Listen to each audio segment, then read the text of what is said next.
I'm doing now. Hello. Uh, I got scared because I'm now in the interwebs. It's a scary I place. just thought I just saw that Odin drew this. Oh no, wait. No, don't post that in DC general chat. God damn. I did the boomer thing where I'm in like where I think that Wrong tab. that, that Facebook status is Google or something. Oh, is that you pondering your orb? But there is context. Oh my god, context. Crazy. And thus, after the latest Gartic phone, Meme delved into deep meditation, having expanded the full unmitigated weight of his massive artist talent. Talent? Question mark? And you see in the orb, there are all my drawings, including the helicopter cactus Oh, thingy. very good. Very nice. Oh man.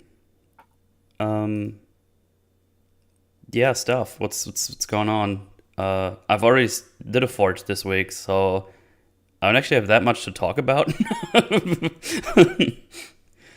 Because You know, I did the forge on all them trailers and stuff. I was let's call it fun. Let's just call it fun, I guess. I'll take your word of fun. Yeah. I will take you at your word there, sir.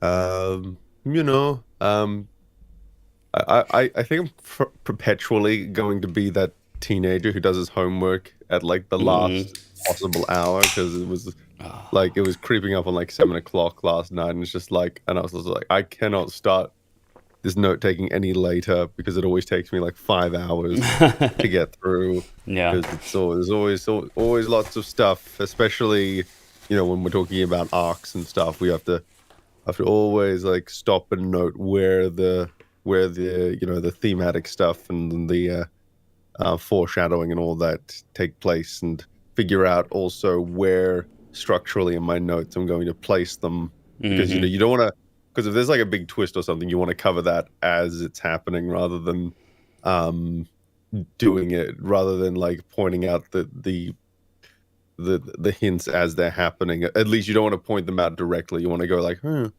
that's well, we'll get back to that. Um, so yeah, that was fun. Yeah, I managed to get it done by. I think I started at 7:30.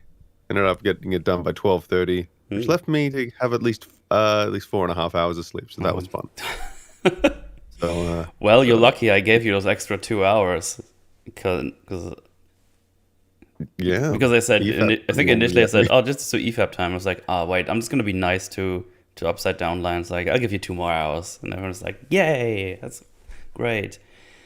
Uh, Upside down, then people appreciate that a yeah. lot. Oh boy. Yeah. Uh, I just What had are we, something some kind on. of mask of the phantasm? That's what we are. Mutualism haven't finished the Red Hood Forge yet. Man, you're a little bit you're behind on the forges. There's been a couple in between. You haven't gotten to my quantum physics lecture yet. Oh right, that happens. Uh, no such thing this time. At least I didn't catch one. So there. No. When was the Red Hood one? Because Crisis was in between as well. Yeah. There's like a million forges in between. It's going crazy town, crazy town. What even is this movie? It's what we call a good movie. What? Yeah. Can you believe it? I did. I mean, it's from 1993, so I can't believe it. I was pretty confident it's not going to be a shit show. Yeah. Because mostly if you revisit movies from back in the day, it's not because people say it's a really awful content. Um, Yeah, you don't know that. yeah. Metal out here double dipping into the forge. Hell yeah. Might actually do that more often as well. Just some shorter ones in between. Just fleam about some random stuff. Obviously, this came like completely by surprise. Because like I'm just gonna have a nice and chill weekend, and then it's Sunday. It's like there is 500 trailers and 17 million announcements. Like, okay. Oh my goodness. I think Odin asked a very important question as a super chat right then, which I think the Yeah, world needs to know. I think that's a no.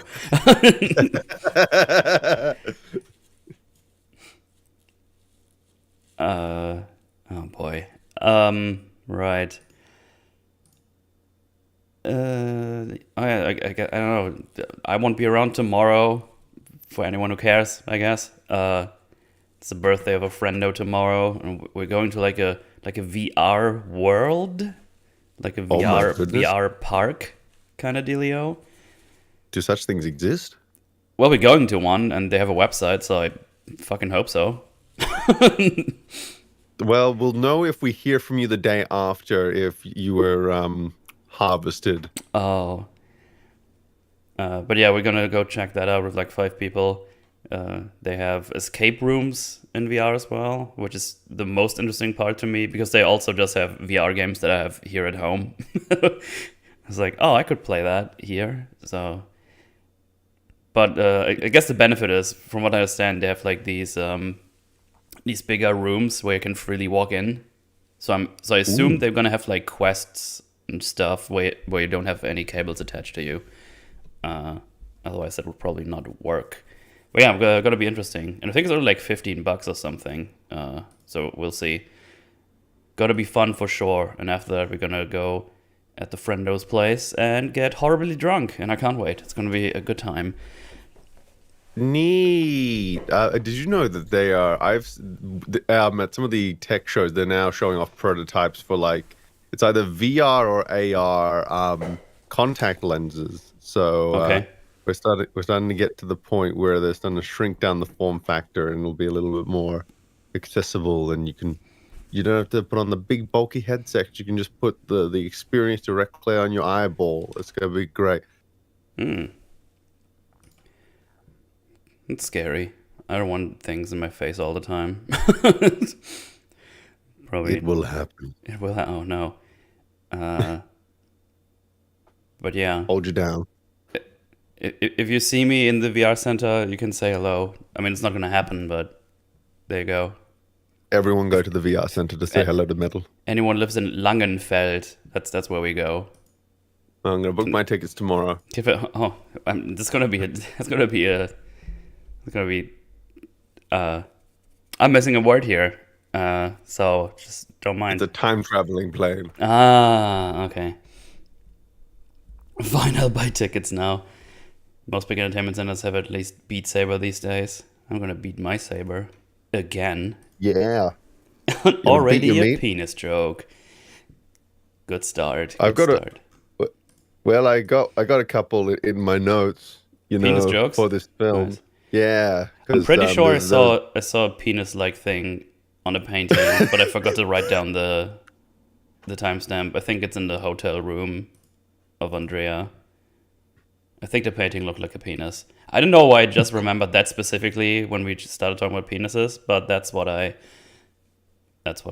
just thought about. Penises, yeah, penises are funny. you should play Destroy All Humans because James wants you to. I know he tells me like at least once a week. Yeah.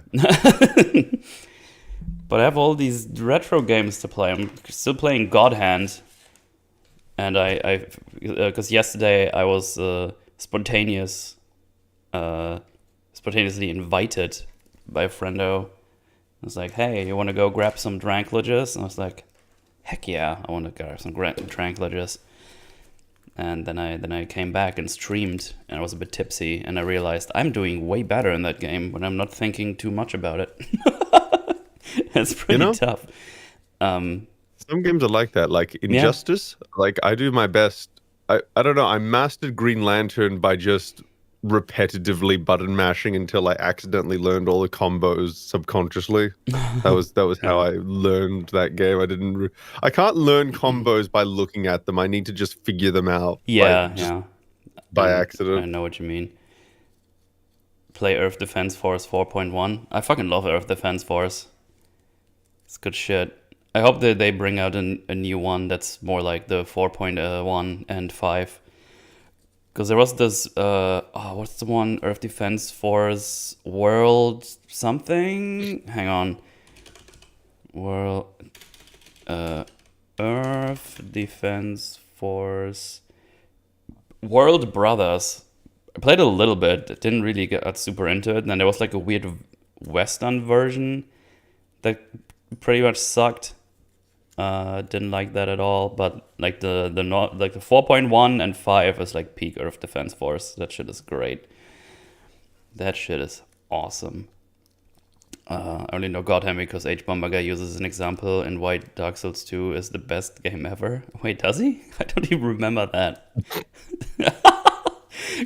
Oh god. Godhand is awesome though. Godhand is good shit. Yeah, but I heard that you can like play poker in that game and Oh yeah, I played that a little spank bit. people. Yeah. That's good. That's good stuff. It's So I almost was like you were. rewatching- This is almost like you were hanging out with me on a stream. That was just, man. What? Yeah, like I just remember. Well, I rewatched your half of the stream. Just to to get context. just to see, both for context for myself and just to see how unhinged I sounded without context. It was pretty funny, and then I had to rewatch my half to see what the fuck I was screaming about after that.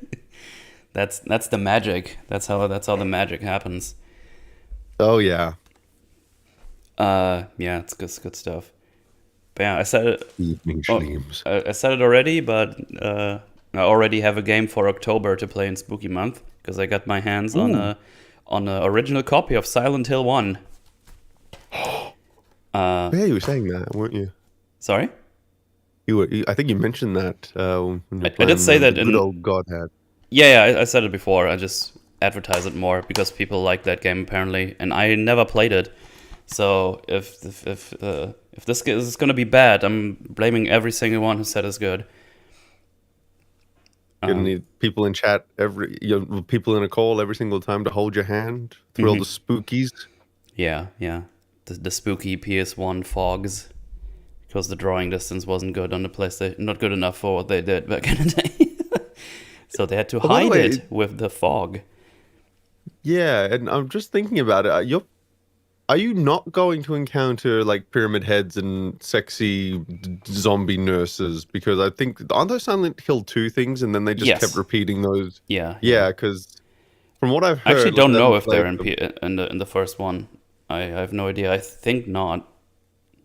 Yeah, because I think they were supposed to be specific to the character in the second game, and then they became really popular iconography, so they kept bringing them back, even though it made no sense for them to come back afterwards, as far as I know. Yeah. Should have bought the second one. Oh, I will try to get my hand on the second one as well. Because I doubt only one Silent Hill is going to be enough for a whole Spooky-tober. But Silent Hill 1 is much harder to get original. It's only the disc as well. It's in like a random PC case, a PC game case with printed out box covers. But the game is original. It's a platinum one. I think the OG one that's not platinum, that's like the super rare one to get by. But I don't really care about that. I just want a working copy of the game. I already saw that there's like a place that sells PS1 boxes or like CD cases. I might grab some of those and then just print out some nice looking box art for it on some, I don't know, some whatever this weird paper is they use that looks like plastic but isn't really plastic. I don't know. I couldn't really find a place that sells like replica boxes. I think that might just not be a thing here in German land or Europe. I'm pretty sure there are some, but I don't know if they deliver all the way here, and I don't know if I want to pay more fee than actual product, if you will. But yeah, I'll figure something out. What about morphine?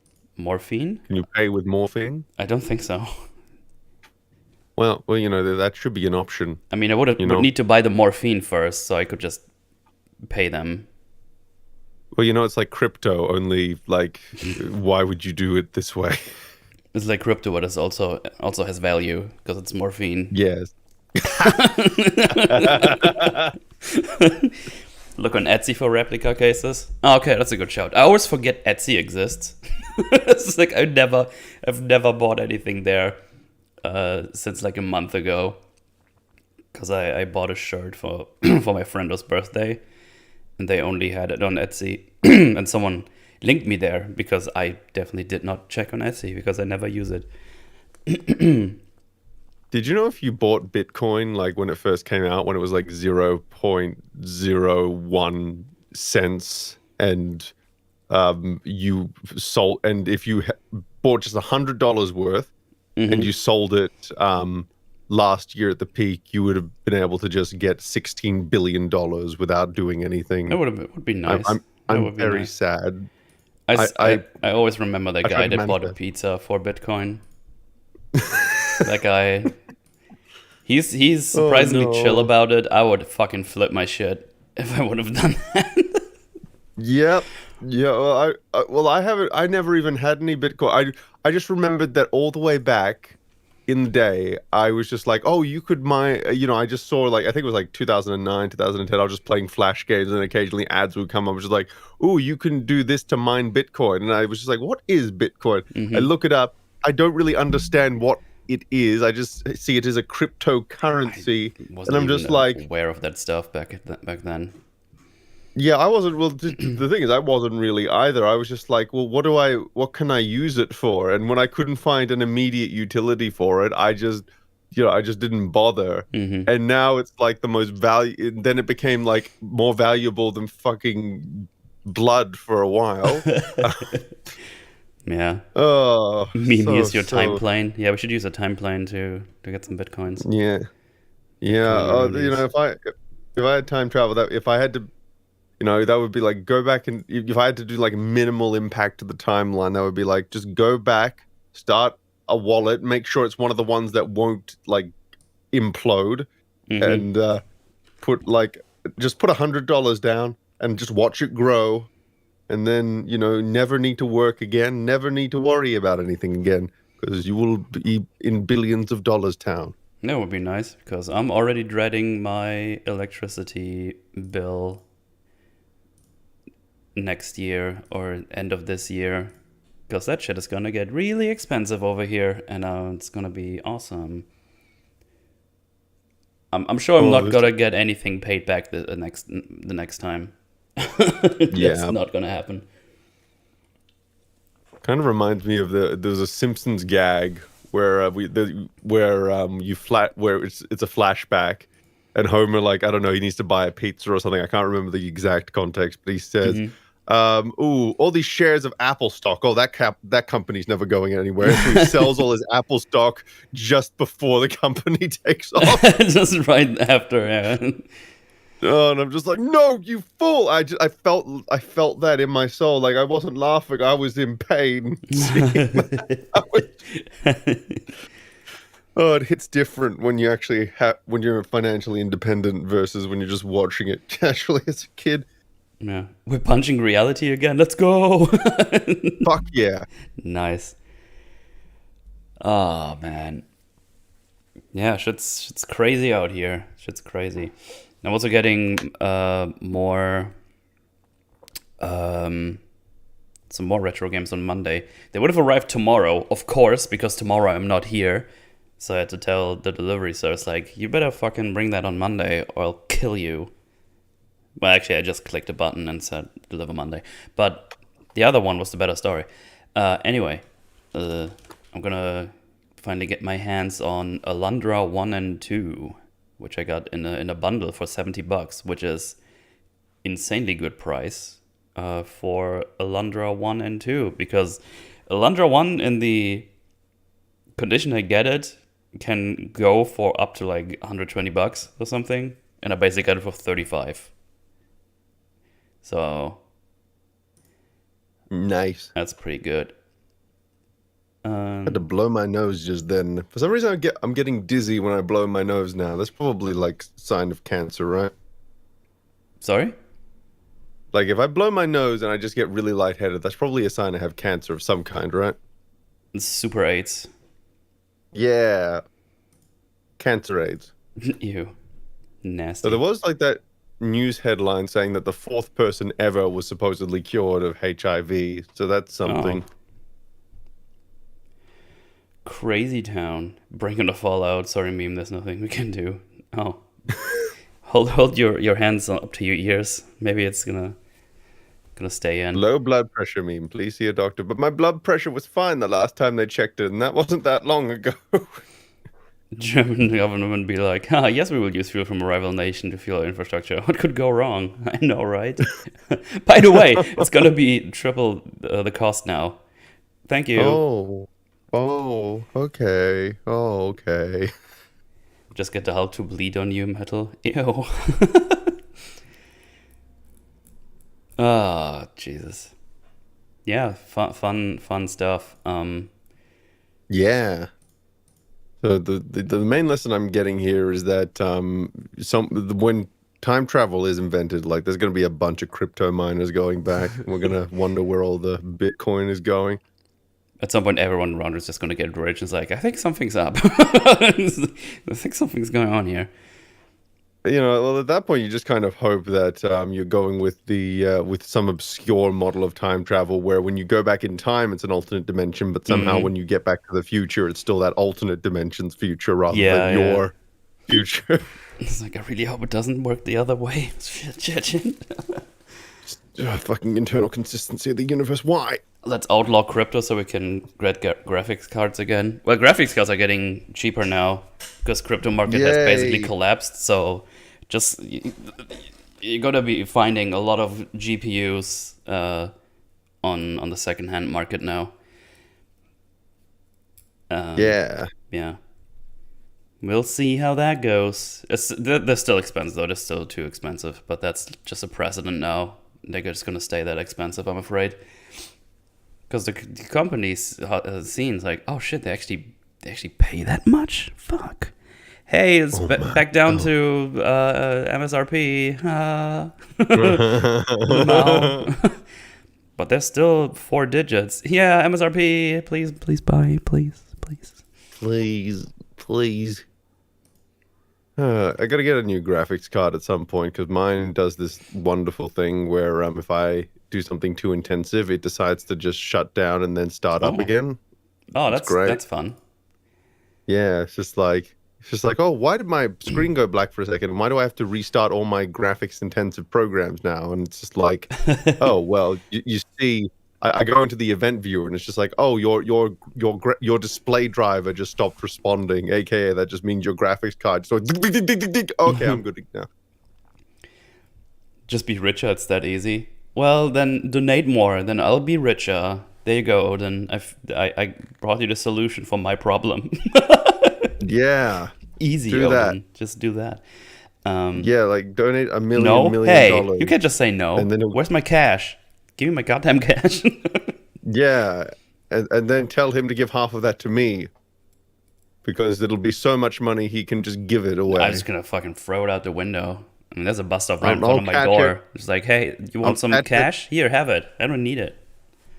I'm going to get my time travel plate, and I'm going to like put my butt up against your door so that when you throw it out, it's going to land in my butt, and my butt's going to be rich, and then I'm going to have to get surgery because that's going to be really bad. I mean, I would have opened my window, you know. Don't need to use the door because I'm on the ground Then I floor.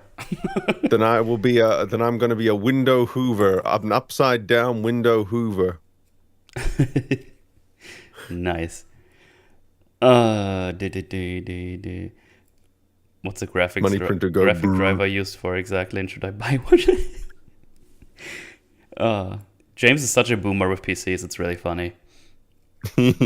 Uh, drivers just the things you use to install your graphics card. That's with you get that with the graphics card. You don't need to buy that. I mean, pay me $100 and I'll get you one for free. Fucked it up. Wait a minute, $100 isn't free. Yeah, but no, basically just the if you get the Just download more RAM. Just download more RAM. If you get the graphics card, you just download the drivers for like NVIDIA and stuff. Yeah.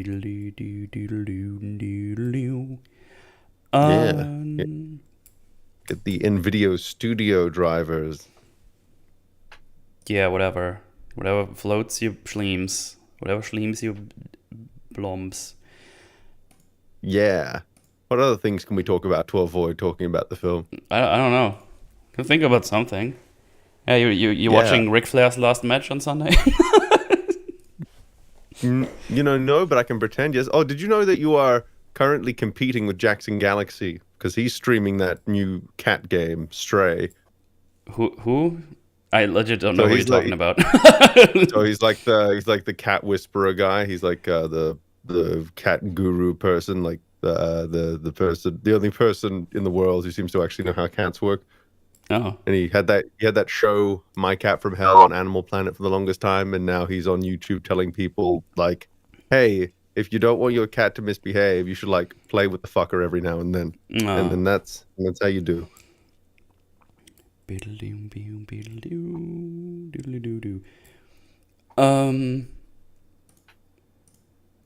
Whomst?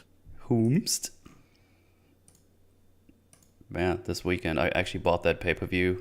Should be fun, but I probably have to watch it the next day because I have to work Monday, so I can't watch it in the nights when it actually goes out live. Just have to avoid the Twitter machine until I watched it. Hell yeah. But yeah, that's the thing.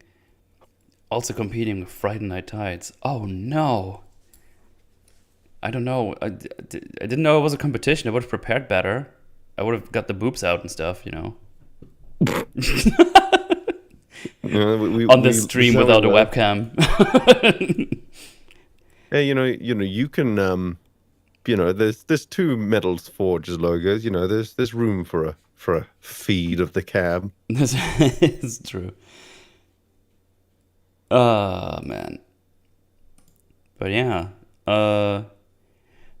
Oh, you're gonna go watch Bullet Train? I've like seen. Funnily enough, I saw ads for that while I was rewatching your side of the stream. Looks interesting. It's gonna come out is there any buzz next with that week. It's the Okay. Brad Pitt one, because I saw in a bunch of trailers when I watched other movies in the cinema. It's like, this looks actually kind of fun. I'm probably gonna book a seat for next week. There seems to be even a preview screening on Wednesday, so I might go check that one out. Yeah, bullet trains are not like they're a pretty underutilized location as far as these thrillery type films go. Like obviously you've got like stuff on trains, but not like the high speed stuff. So that I wonder what they're gonna do with that. Plus, you have the Japanese culture there because fucking Japan's the only place with bullet trains for some fucking reason. Or fucking takes 12 hours to get to Melbourne. Fucking infrastructure. Anyway, But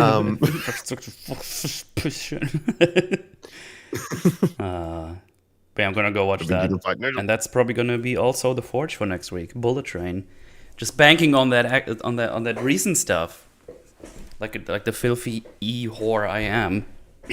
Yeah. Australia's infrastructure. Theoretically, yes. Yeah.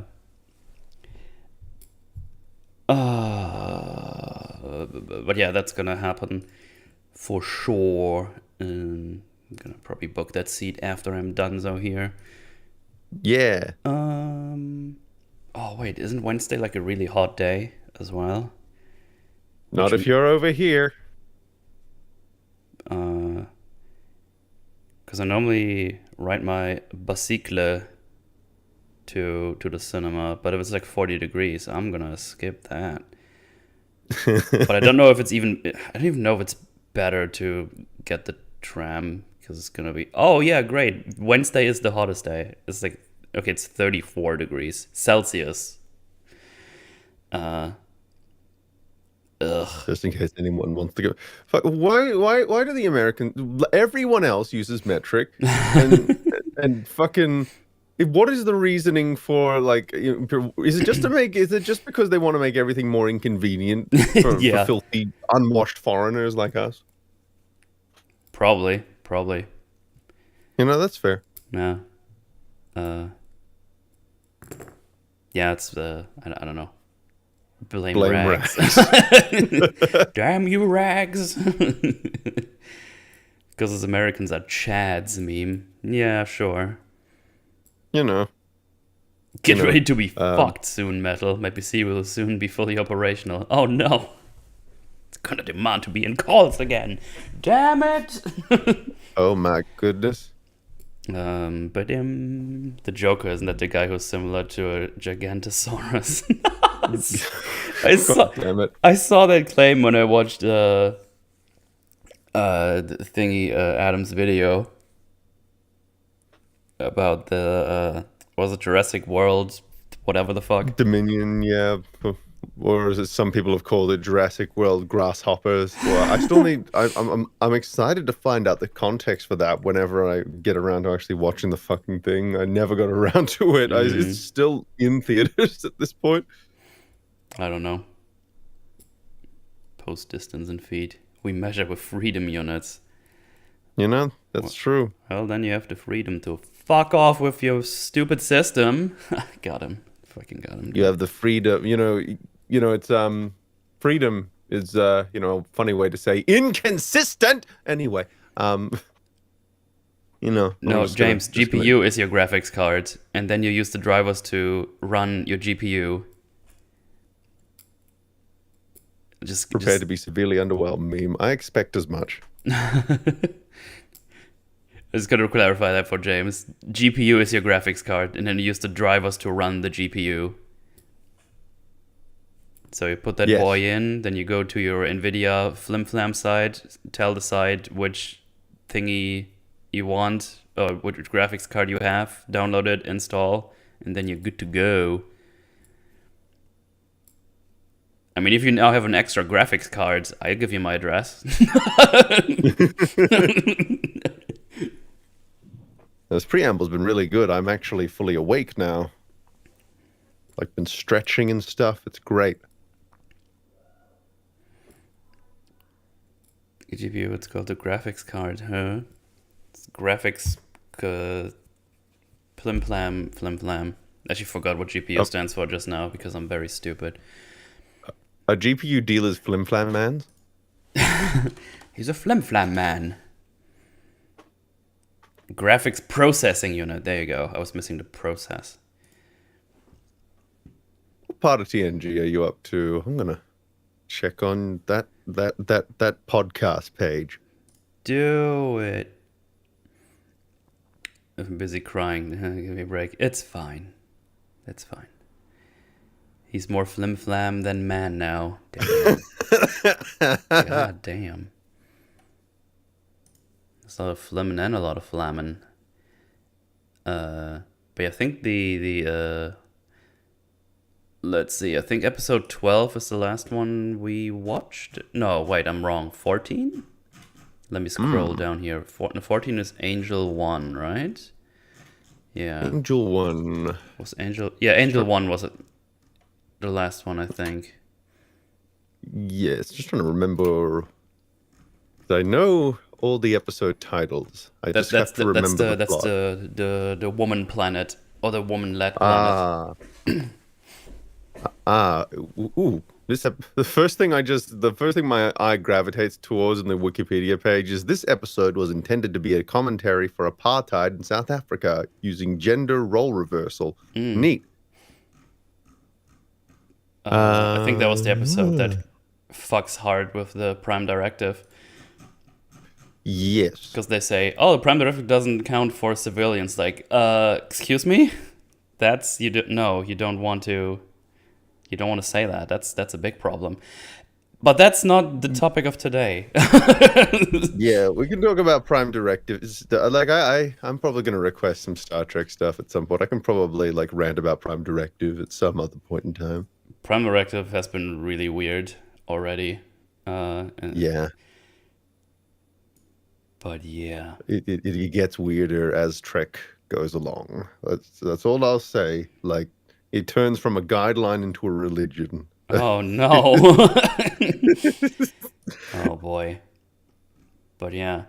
Okay. We flim flammed around enough, I think. We should talk about Yeah, this shit movie. No, I'm just kidding. It's yeah, pretty darn good. Really liked it. But yeah, Mask of the Phantasm. The first theatrical animated thing they put out, right?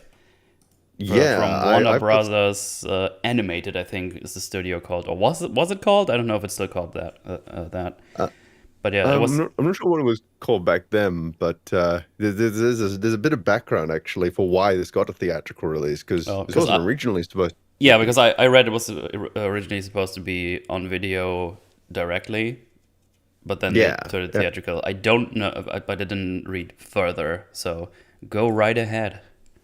yeah. So like from what I've gathered, like they were gearing up because obviously this is what we call I don't know, a spin-off or like a just it is the movie for BTAS. So this Hmm. continues on from all of that. But like BTAS, it's one of the each episode of BTAS, most of them stand alone. So Yeah. same goes for this film. But they were making that because the show was a smash hit, like more of a smash hit than anyone could have ever predicted. So they were just like, oh yeah, you could have a movie. And then I think they were in early production. They were starting to get the animation together, and I think a Warner Brothers exec or something. And I could be wrong about this because I'm just going off memory mostly for Hmm. this because I was trying to track down sources last night, but a lot of them were locked behind different bits and bobs. So going off memory for this one. But apparently, a Warner Brothers exec walked in and they saw just how they were just blown away by all the work they had already done, and they Okay. were just like, you know what? This is too good to be locked behind a direct-to-video thing. You are Oh. going to make this a theatrical film. Oh And it's boy. just like, oh, cool. You're going to give us extra time? No. Oh yeah, that's what I saw. They had like from that time on, they had like 6 months or 8 months or something to finish it up. Yeah, and they were animating in 4:3, and they needed to bring it Mm. to 16:9, and Oh shit! Yeah. yeah, but it had to be out by Christmas Day, 1993. So God damn. uh, that was a little bit of a crunch there, but Yeah, a little bit. yeah, and unfortunately, the film underperformed because the decision was so haphazard they didn't really have time to market the thing. Yeah. So, and a lot of people I think thought it was the kiddie version, which ironically it ended up being a lot better received than Batman Forever Hmm.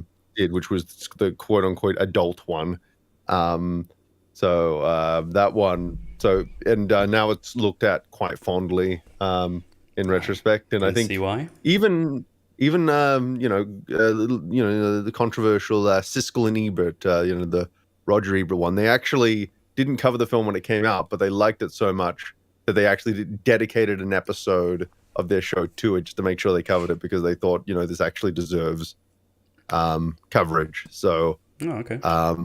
that's just an interesting note. I was everyone who saw it was blown away, but unfortunately not that many people saw it when it came out. So when the next direct-to-video one, which was called Sub-Zero, which was about Mr. Freeze, when that came out, unfortunately, that one went straight to video.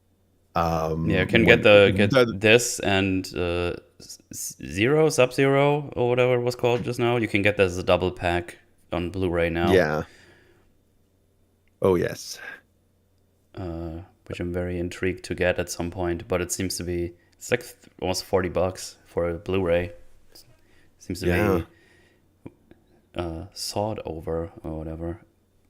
Yeah, well, at that point, you might as well just get like the full Batman the Animated Series Blu-ray pack, which has I the might. like all three seasons of BTAS, plus the new Batman Adventures, plus the two movies. So I think that's a Batman better deal. movie, I don't know, collection, I guess. I think it's just Batman the Animated Series, yeah, just Blu-ray box set or something like that. I have it, and good thing about the Blu-ray, you can see all the dust and grime in all the frames because it's no digital back then. It was all hand Yeah. painted, and I'm going to get into some of the techniques as we go along. It's going to be good. Oh, Well, that's your thing because I don't know anything about this and didn't even think about it because yeah, I'm stupid. That's why I'm here. That's That's why I'm why. here. Nice. Yeah, you can get apparently a bunch of them. You can watch them on Amazon as well. Apparently, the BTAS is like on Amazon Prime. So you can see is. Yes, Oh I wait, you think it's can. also Oh, on you HBO can. Max. Wait, let's see. Prime Video. Let me click on that real quick. Oh, so it's not. It's not on the Prime, but you can buy the episode. Yeah, You can buy one season for $20 and only HD. That's crazy expensive. I might as well yeah. get the I don't think fucking they have a physical. 4K version yet. Yeah, seems like it's a bit too expensive. Used to be on Yeah, Prime, sadly right. not anymore. Yeah, Prime Single got tier. more expensive as well. I got notification for that like a week ago. I think it's getting more expensive. It's like €1 or €2 more. Those fuckers. Stop. We're making so much money. Give us more. It's like, okay, inflation, Lamau. Fuck you. You know what's not inflating? My fucking bank account. No. Give me things cheaper now. Now, give me for free. Where's the reset button for the fucking economy? I'm an Wanna go back? influencer. I'm giving you a bad Yelp review. Can I reset the economy back to when everything cost a nickel, but keep my income and my account the exact same? Dude, you could just keep like $100 for the month and put just everything else somewhere and just let it grow money for you. Yeah. Just imagine with my current pay, just living like 50 years ago. Dude, shit would be nuts. Yeah. Have you heard of phone farming? Phone farming? No, what's that? Okay, so there are like these apps now, or these games, or these things, whatever, where you can actually where you earn like small amounts of money by watching ads and Okay. stuff. So people would just get like 100 phones connected up to a bunch of chargers, and they just loop these ads over and over again. And they earn thousands of dollars. Oh my god. I mean, if it works, I guess. Yeah, I guess it pays for itself at that point, but it's just like, man, I guess it's more eco-friendly than like crypto farming or whatever, but oh boy. Metal, taught you about inflation. You should know all about it. No, not that gross inflation. I mean, they're both gross inflation, actually. It's both gross. Yeah, we don't like balloons here. Yeah. I had a friend in school who was scared of balloons. I think I told that story before. It was funny. Is it because of the sound they make when you rub against them? No, just balloons in general. I don't wow. know. I don't know why, but that was a real thing. It was pretty funny. Scared of balloons, just straight up balloons. But yeah. Anyway, a fan of the mask can. Let me get this visual back there. Because that little intro sequence with anything, that looks like very early 3D animation. I actually, this is where my come in. And then I thought I was like, man, this is 1993. How the fuck did they do Yeah. that? And is it actually 3D, or is it just very, very crazy techniques that makes it look like it's 3D? But it looks very distinctively like, I don't know, like PlayStation 1 kind of thing, you know? But highly Yeah. stylized, so it looks really fucking awesome. And you couldn't, if you put that in like an intro from something these days with this look, I don't think anyone would notice it would be from 1993. Yeah, well, I think so. This is to my knowledge. So that is CGI. Oh shit, nice. Yeah, so they actually wanted to do like I think most of the backgrounds is CGI. That they were experimenting with that, and then they quickly realized, oh, we don't have the budget for that. So Oh, yeah. we basically got this. We got this background here and a couple of other shots. Used a little bit of CGI here and there, but it's mostly traditional hand drawn cells and everything. But for this intro, with this amazing score Oh, by God. Shirley Walker, Oh yeah, the best Batman composer. Fight me. We got this beautiful just panning shot of Gotham City showing the the distinctive art style in fully rendered CGI, but when we cut next after the intro sequence, we see that everything's traditional. Now, Yeah. what makes BTAS distinct in art style? What did they do to achieve the look of Batman the Animated Series? How did they? Well, for starters, they we'll start with like the substantial stuff, and then we can go into technique, because I think there's two interesting parts. For starters, they wanted it to look like a period piece while still taking place in the modern day. So BTAS kind of takes place in a stylized world. At least Gotham does. Metropolis looks a bit different when you get to STAS and stuff. But they wanted it to look like the 1990s as seen through the lens of the 1940s. So you've got blimps flying around. You've got the old-timey cars. You've got all these like very old stylistic buildings. And in order to give it that extra Gothic look, instead of painting the backgrounds on white paper, so you make the white paper darker, they took black paper and tried to make it lighter. So that way everything by default is black and dark, and it gives it this very distinct look. So I think that's insanely cool that all the backgrounds are painted on black paper rather than white, and it just makes such a difference there. And it's kind of it's an Art Deco style that they dubbed Dark Deco. Dark Deco. Okay. Cool. Yeah.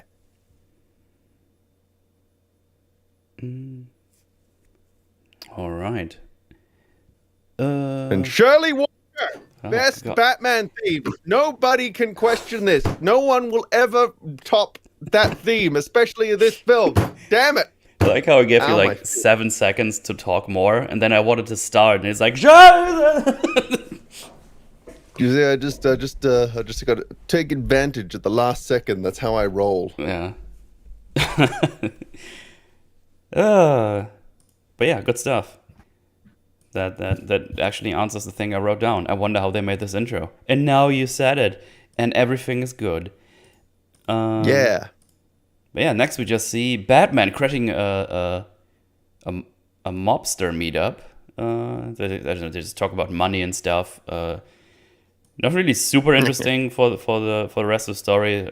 It seems it's just like a standard mobster thing, and Batman is here to crash the party. Yeah. So Batman beats them up one by one, using some batarangs to disarm some, punches another one across the table, like he yeets him across the table with one punch. Then he uses the table as cover and then yeets it on another one. And while all this happening, which I assume is the boss mobster here in the scenario, takes the briefcase with the money and runs away while Batman is still fighting the others. And then the mobster is going to a parking garage, but it's intercepted by some shady figure with an axe for a hand and a skull-like mask. And I was like, oh, this is the Phantasm then. Okay. Am I mistaken, but do they ever call him the Phantasm? I don't think the word Phantasm is uttered once in this whole movie. Unless I missed they it. never actually refer to him as the Phantasm. It's more just, I think that it's kind of just, it's one of those things. It's kind of like Ewoks in the sense that they never say the word Ewok in the film. Said it twice, damn. Oh yeah, Ewok. Oh no! Cover your ears. He's saying the E word. Yeah. What are you gonna do about it? Nothing. Fucking tiny little furry fucks. Anyway, clown, say clown. Clooney George. So I don't think I might be. It's possible I'm mistaken, but I think we know the name just through the title. It's kind of like in the same way that Ewoks are only known through marketing shit and tangent. But there was there was like 2 Ewok movies and an Ewok animated series. What the fuck happened? What the fuck? How everything that happens in Return of the Jedi, they're the ones that get all the major spin-offs in the classic, and there was the droids. What was happening in the 80s with Star Wars? What the fuck? This was all before the Thrawn trilogy. We got Ewok spin-offs before we got any kind of continuation. Why? I don't Why? know. What happened? George Lucas directed the 2 Ewok movies. Why? Why did this happen anyway? I've actually got some notes of my own for the opening. So I didn't bother to confirm this because I was up too late, but I think it sounds like the first mobster might have the same actor as Harvey Bullock, who also appears throughout the film. So that's just interesting. I liked the line when they were talking about the counterfeit money. It was just like, it's identical right down to Ben Franklin's stubble. That was just, I don't know, that was amusing because they say that the money that they forge is so precise you need like an electron microscope to tell the difference. And then like when the scene opens, like instead of shooting immediately, one of them just charges Batman and it ends about as much as you'd predict. And it's like, you know what? I admire your spirit, even if your brains aren't quite there. Yeah. And something else I appreciated is Batman, of course, uses the wooden table as the as cover, and they bother to show that the table is not bulletproof, and that Batman is just kind of trying to dodge fire while he's under there. It's just like, okay, they know that wooden tables aren't bulletproof. That's a surprising rarity in this day and age. And then he like throws it on top of the other guys, and while the other guy gets away, and then the other guy is still moaning under the table, so he just does a little press down on the table just to shut him up. It's really funny. Yeah. And then the Phantasm shows up, and we see that, and so the mobster just shoots a bunch of bullets at the Phantasm, and they just go right through, or they get absorbed or something. I'm sure they're going to explain that. I'm excited to know how the Phantasm can just absorb the bullets. I'm just really excited. Michelle, yeah, I've bad news for you. Yeah. Like the whole Phantasm power stuff. Yeah. We don't get to know what the powers are. They just are. Are you sure? Yeah, I'm pretty sure. I'm positive. Okay. Oh yeah. Because that's probably my biggest problem with the movie. You don't know.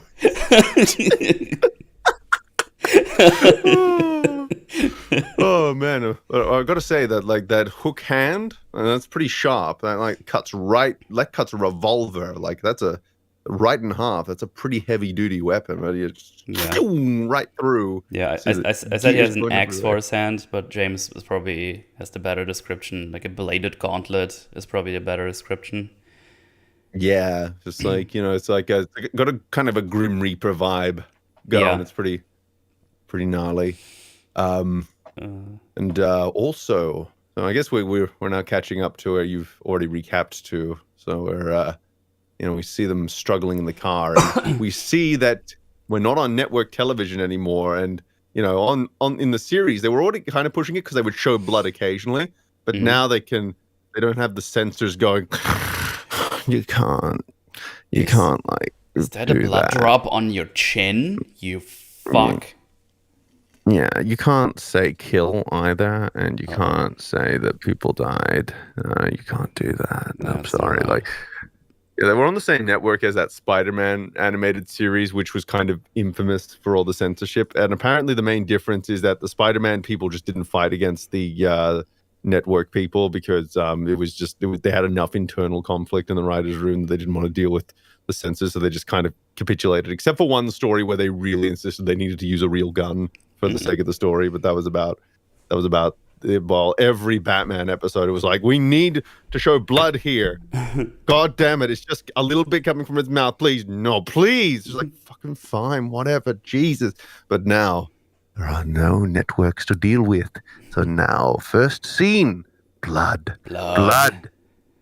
Put the blood everywhere. Make the beautiful. Make the pillars bleed. PG, yeah. Just all of a sudden turns into Silent Hill rooms, just blood on the walls and everything. It's like, oh my god, what's going on? Well, that final battle gets like pretty like, oh my, but we'll get there when we get there. Yeah. Just a little cut on the cheek for now, and that Yeah, came from yeah, a bladed weapon. Never would have gotten that before. Um, yeah. It it's was pretty good. the Phantasm slices the gun in half with the gauntlet. Is about to kill the mobster, gets distracted by, I guess, a random car that's just driving around, and the mobster's like, "Fuck this, I'm out of here." Runs to his car, throws in the money, and then just tries to ram the Phantasm. But the masky boy is just like, "Nah, I'm just gonna jump over your car. Fuck off." Uh, And it breaks yeah, then breaks the windshield. The mobster throws. Oh no! Wait! I said it wrong. He jumps on the car, breaks the windshield, and the mobster just throws the Phantasm off. Decides to turn around and run him over. Oh wait, no, I did say the right thing, but it was in the wrong order. I was in the wrong order. There you go. I'm really good at this. Please subscribe. He jumps over the car, and the mobster just yeets himself out of the parking garage and into a neighboring building. yeah. Initially, when I watched that, I was just like, huh, why doesn't he brake? And then I rewatched it just to make sure I was being good faith. And I heard the brake sound effect, meaning that he did try to stop, but he just didn't do it in time because he was going too fast. And I was just like, yes, show. Yeah, you did it. You did it. You made the attempt. You made it so he wasn't completely stupid. Yeah. Thank you, show. Good. He has basic self-preservation. That's surprising, unfortunately. Yeah. And then Batman arrives to check out the aftermath, but gets seen by bystanders. Like, hey, who's that? This Batman up there? And he's like, oh damn it. And then he turns around, goes away, and he finds a shard of a windshield, and it's like, oh, there's some shleem, some kamyam on there. I'm gonna take that home with me. And also sees the silhouette of the Phantasm in the distance, but it seems like the Phantasm is not interested in Batman and just fucks off.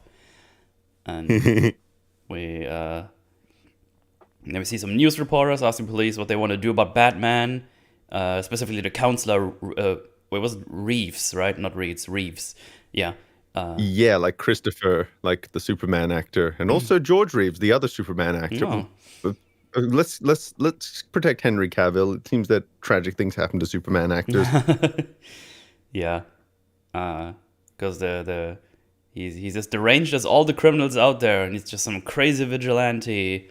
And yeah, that's just basically how we established that we're in a time frame where Batman is not like just loved by everyone. It's still the divide in the population. Yeah. It's like, oh, some of them is like, hey, Batman, thanks for your work, and then other people are like, fuck that crazy vigilante cocksucker, we don't like that guy.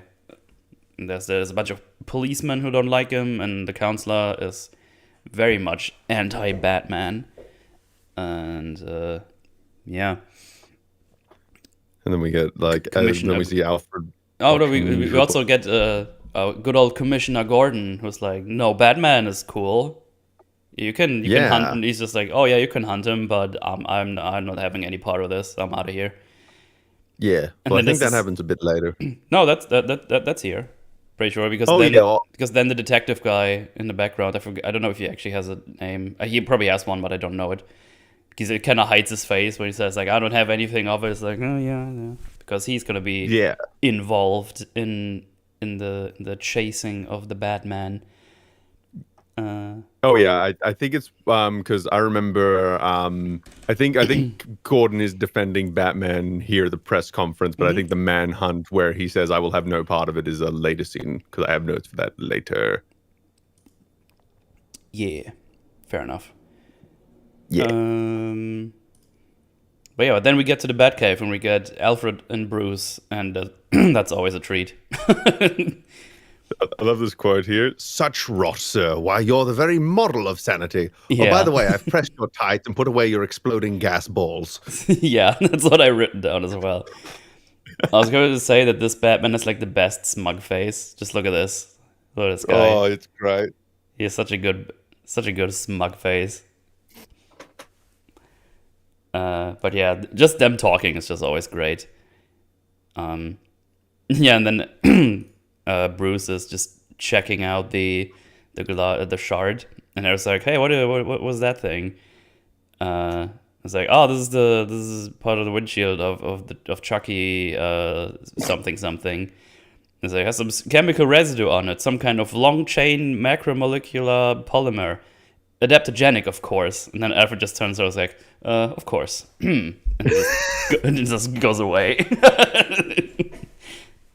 I was MI6 and not the science division, Bruce, right?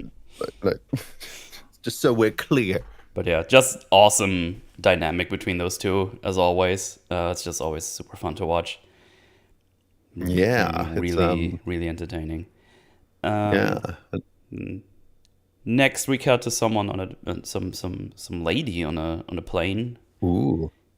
Don't see her face. She's talking to the counselor and says like, "Oh, I'm looking forward to meet you, and don't worry about the family financial tisms, because you now know a big boy in town."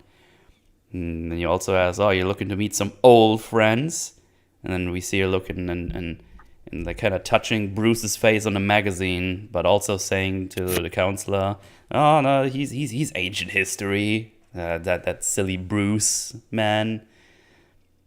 It's like, "Oh, I'm happy about that. Just looking forward to see you soon." I was like, "Well, she's not looking forward to you," but it kind of is. I guess, I don't know. Let's have to reset, and this lady do is a new loop-de-loop. And this lady is voiced by one Dana Delaney, who would eventually go on to voice Lois Lane in the Superman animated series. So both times, perfect casting. It's a really good actress. Nice. Yeah, she does well for sure. Okay, get them schleems back on there. But yeah, and there's a party in Wayne Manor. Let's go. Bruce surrounded by horny ladies who talk about marriage, and one of her says, "Oh, don't say the M word in front of him." I have that written down. That's dangerously close to something else. Yeah. Then there's one that I don't actually understand. Like, one of the ladies says, "What about the I word?" And the woman goes, what do you mean? It's like engagement. So I don't know if that's a sex joke or racist. I don't know. I'm not sure what that is. I think it's just meant to be like Bruce surrounds himself with dumb women to give just to throw people off the Batman scent kind of thing. So it's part of the Playboy thing, I think. Because then, like, the one intelligent woman in the room comes over and just splashes a drink in his face. It's like, ladies, don't fall for his shtick. Man, just throws wine in his face. The other lady's looking. Also, this one lady that says the one with the engagement, she has like dead eyes. Mm-hmm. Like, she just has completely black eyes. Yep. Let me see if I can find it. Oh, great! Now it's covered up by the wine. Oh God. There you go. What? Okay. Are you okay? I'm just, one should not look into the abyss lest it look back. Oh, yeah, just look at her. She just has completely black eyes. I don't know what happened there. It's a succubus. It is. I don't know, that just stood out to me. I don't know what the idea here is. It's a commentary that Asians don't have souls. That makes sense. Isn't that Ginger's?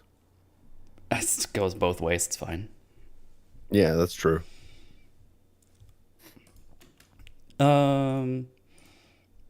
Right. But yeah, that's just a little fun little scene. Just the playboy Bruce doing his thing. But then we see the counselor being a Dickens to him, because he hands him a napkin and one is, it's almost like you surround yourself on purpose with those dumb ladies, or ladies that won't stay with you. And then he goes like, "Oh man, I wanted to this one old girlfriend called, what's she called? Andrea Beaumont." And then Bruce looks at him, doesn't give an answer, gives him his folded napkin back. puts his napkin in Thanks his for the pocket. handkerchief, Arthur. You know where you can stick it. Yeah, that he knows where to stick it. Yeah, fair to say that Counselor doesn't really like Bruce, and for whatever reason is a dick to him, because he obviously knows she's gonna come around. Because you saw this lady call, now he's like, oh, what about this one lady? It's like, oh, you're just being a prick because you know she's gonna come around now. But she's gonna come around, but he can't make her come. Oh shit! Fucking ragged. Yeah. Right. Get flashback time. He's just looking at his parents' picture, Rooney. The catalyst for Batman's creation, but some Yes. pains sting deeper than bullet wounds. And then Bruce and Andrea meet, and it's like on the cemetery because the grave of her mother is very close to Dwayne. Monument. Is monument the right word in that case? I'm not sure. Gravestone. Gravestone's probably the best one. But yeah. Yeah. But she's like talking out loud to her mother, but she's obviously dead. But she's just talking. She's imagining herself talking to her mother, so she can imagine the answers. And that confuses Bruce. He was like, "What was that?"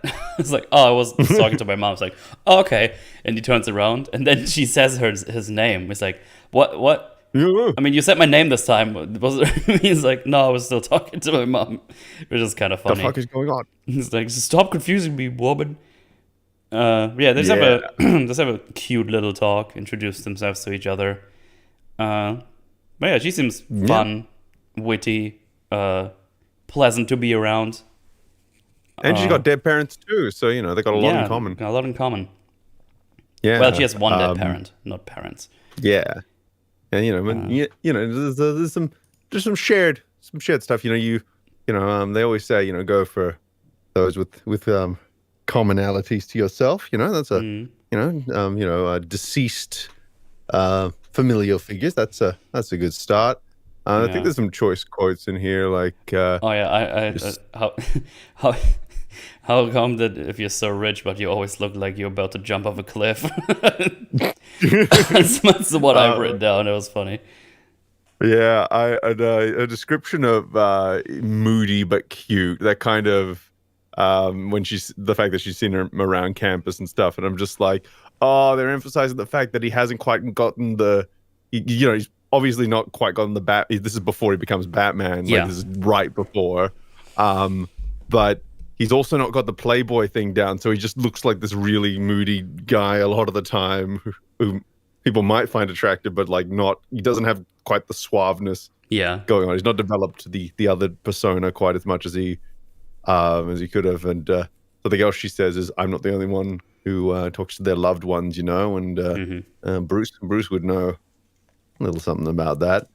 And there's also a little part where so they're talking, right, and they're going, and Bruce, he talks about how he talks to his parents as well, quote unquote, and he was just like, ooh, what do you say to them? And it's just like, oh, well, I made a solemn vow, and it's just like, ooh, what is it? It's just like, oh, I can't tell you that's a secret. It's like, oh, man of mystery. Well, have you kept your vow? And then this is before he's developed the voice, but he just kind of subconsciously slips into the Batman voice and just goes so far. And I just never picked up on that until this watch through. I did. And it was just like, that's such a good touch, such a good touch. And then we pan up to the clouds for the transition, and if you just go to that transition, you can see the specks of dust moving with the cells on the clouds, just to kind of emphasize that it's a traditionally animated thing rather than a digital thing, so you can see all the dirt and grime of the clouds moving.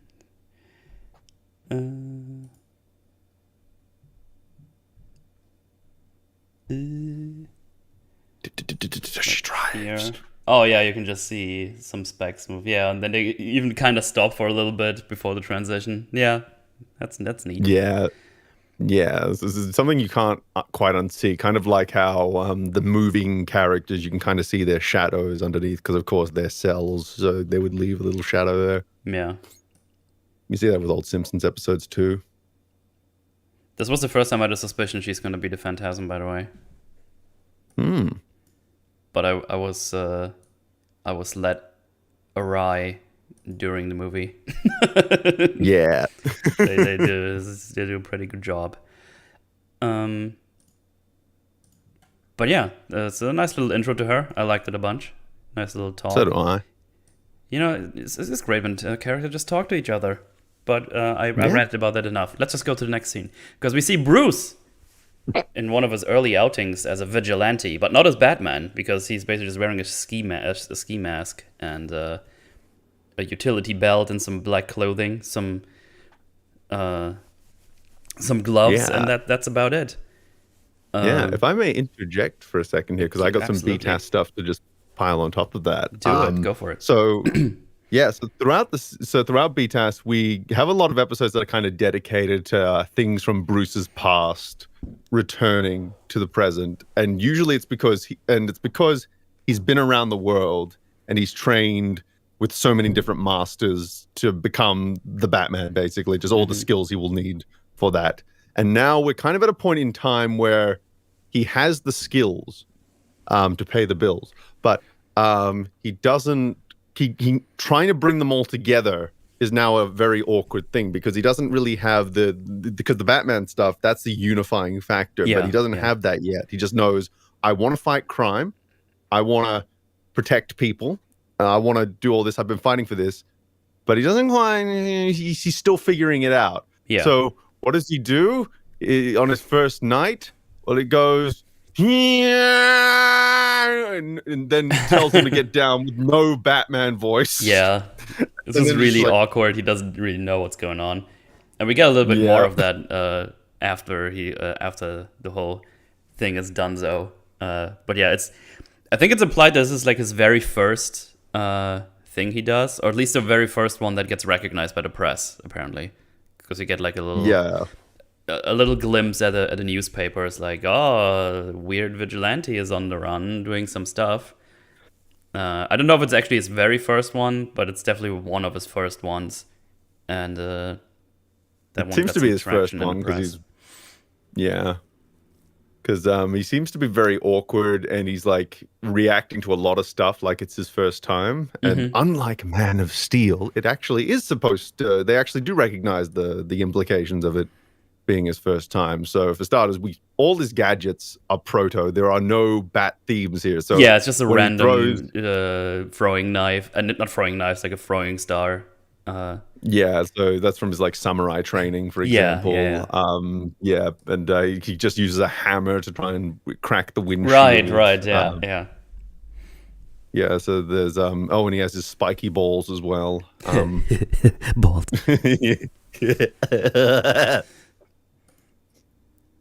It's not exploding smoke balls yet, though. Shame. Yeah. Something I really like is when he takes down a bunch of the criminals on the ground, he lets out a little like, yes! And it's just like, oh, that's kind of nice to see, because he's not in like, he's kind of transitioning into the really grim and gritty stuff. This is kind of like almost the origin for why he's so dark. And so he's still kind of like, he's traumatized, but he's almost got like a childlike glee of like, yes, I spent years of my life training with escape artists and martial artists and fucking it's actually working out. Fuck yeah. People. Yeah. And then he rescues a policeman, and this beautiful frame happens. If you which one? Oh, I put it in chat. Oh, hang on. You just put it in the little. Oh, that one. Yeah. Hang on, I'll get there. He it looks like he does some naughty stuff. Yeah. Oh, I clicked too far. Oh no. And oh, I think come on. You just. Oh, there it is. You do it. Hey, Chad, look what he's doing. He's like, hey, what's up? You safe? You safe, baby? Oh my goodness. It does. I just want to put it on the record. Meme wanted me to make this the thumbnail, but I refused. I was so disappointed. My heart, it shattered into pieces Yeah, when but I I saw wanted that it was. to go for one that is more thematic. And This is thematic. I will prove that it is thematic. oh I will no, prove it to you oh because I no, have many other screen caps, no, no. and I'm going to prove to you this is thematic. That this is the beginning of a theme. Um, Sex. uh, um, Something else to note about this scene is, we have the amazing, untouched, unfucking rivaled Shirley Walker Batman theme, but it's not in this scene because he's not Batman yet. So instead we get a more generic Okay. swashbuckling theme He's a pirate. in there. Yeah. Queer baiting. No. But yeah, it's basically he stops his first simple robbery, does a little shenanigans with the truck he's on. He's trying to He somehow stop the chases truck. after the truck, like on foot, and catches it, even though that truck should be speeding away. Wait, does he not jump on right before he starts driving? So I don't know, but go back to this part where he starts chasing. It kind of looks like the truck should be speeding away by that point because Let's see. it Yeah. ends up almost immediately on the freeway. Oh, okay, I gotcha. Let's see. He's beating up the peeps. Yeah, so if we go back there, So there's let's the truck investigate. We're gonna still. fight scene investigation. Okay, Go. he shoots them. Then the guy runs up to the truck. They're having sex. Oh yeah, it's already around the corner. Oh yeah, okay. Yeah, that's kind of stupid. I didn't even recognize that. Yeah, he somehow makes it. Seems like it's already there at you go. full force as well with the speed. So yeah, Use the flash. Bat Flash. He used the Bat Flash. Yeah. Oh my. Enhance. Yeah, I guess I could have just made him jump on right at the beginning before it speeds off, I guess. Yeah, there would have been probably a simple tweak in editing as Yeah, well. Oh, yeah. there's Bullock's reaction to seeing this. It's like, the fuck? What the fuck? That's not something you see every. Yeah.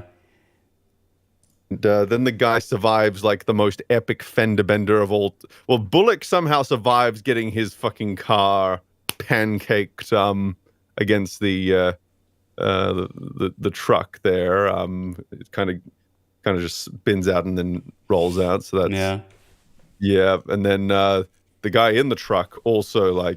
I think Bruce does a little checky poo afterwards just to see that he didn't break his no-kill rule on the first night. It's like, God damn it. I had one rule. Fuck. Well, I guess I'm going to go buy some guns now.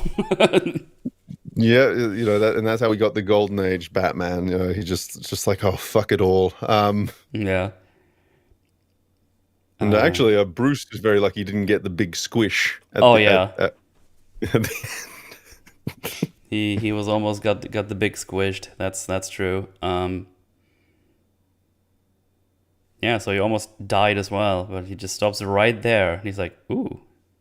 Oh my. He looks very concerned as well when he sees us, like, oh shit. Like, oh, let's see if I can see his face is great.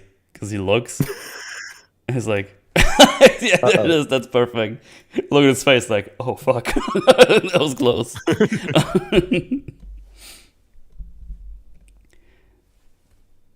Yeah, good stuff. Fun stuff. Our hero. Very concerned about his health and safety. Yeah, he as you say, he does look see. He's like, okay, still moving. His bones might be broken, but he's still alive. Not my problem anymore. Let's get out of here. But yeah, mysterious vigilante repels bandits. Let me see. Bruce doing some fighting training. I want you to try and read the text on the newspaper. That's not the big headline stuff. I want you to just hang on. try. I shall do so in a second, but I have to do a new loop-de-loop here.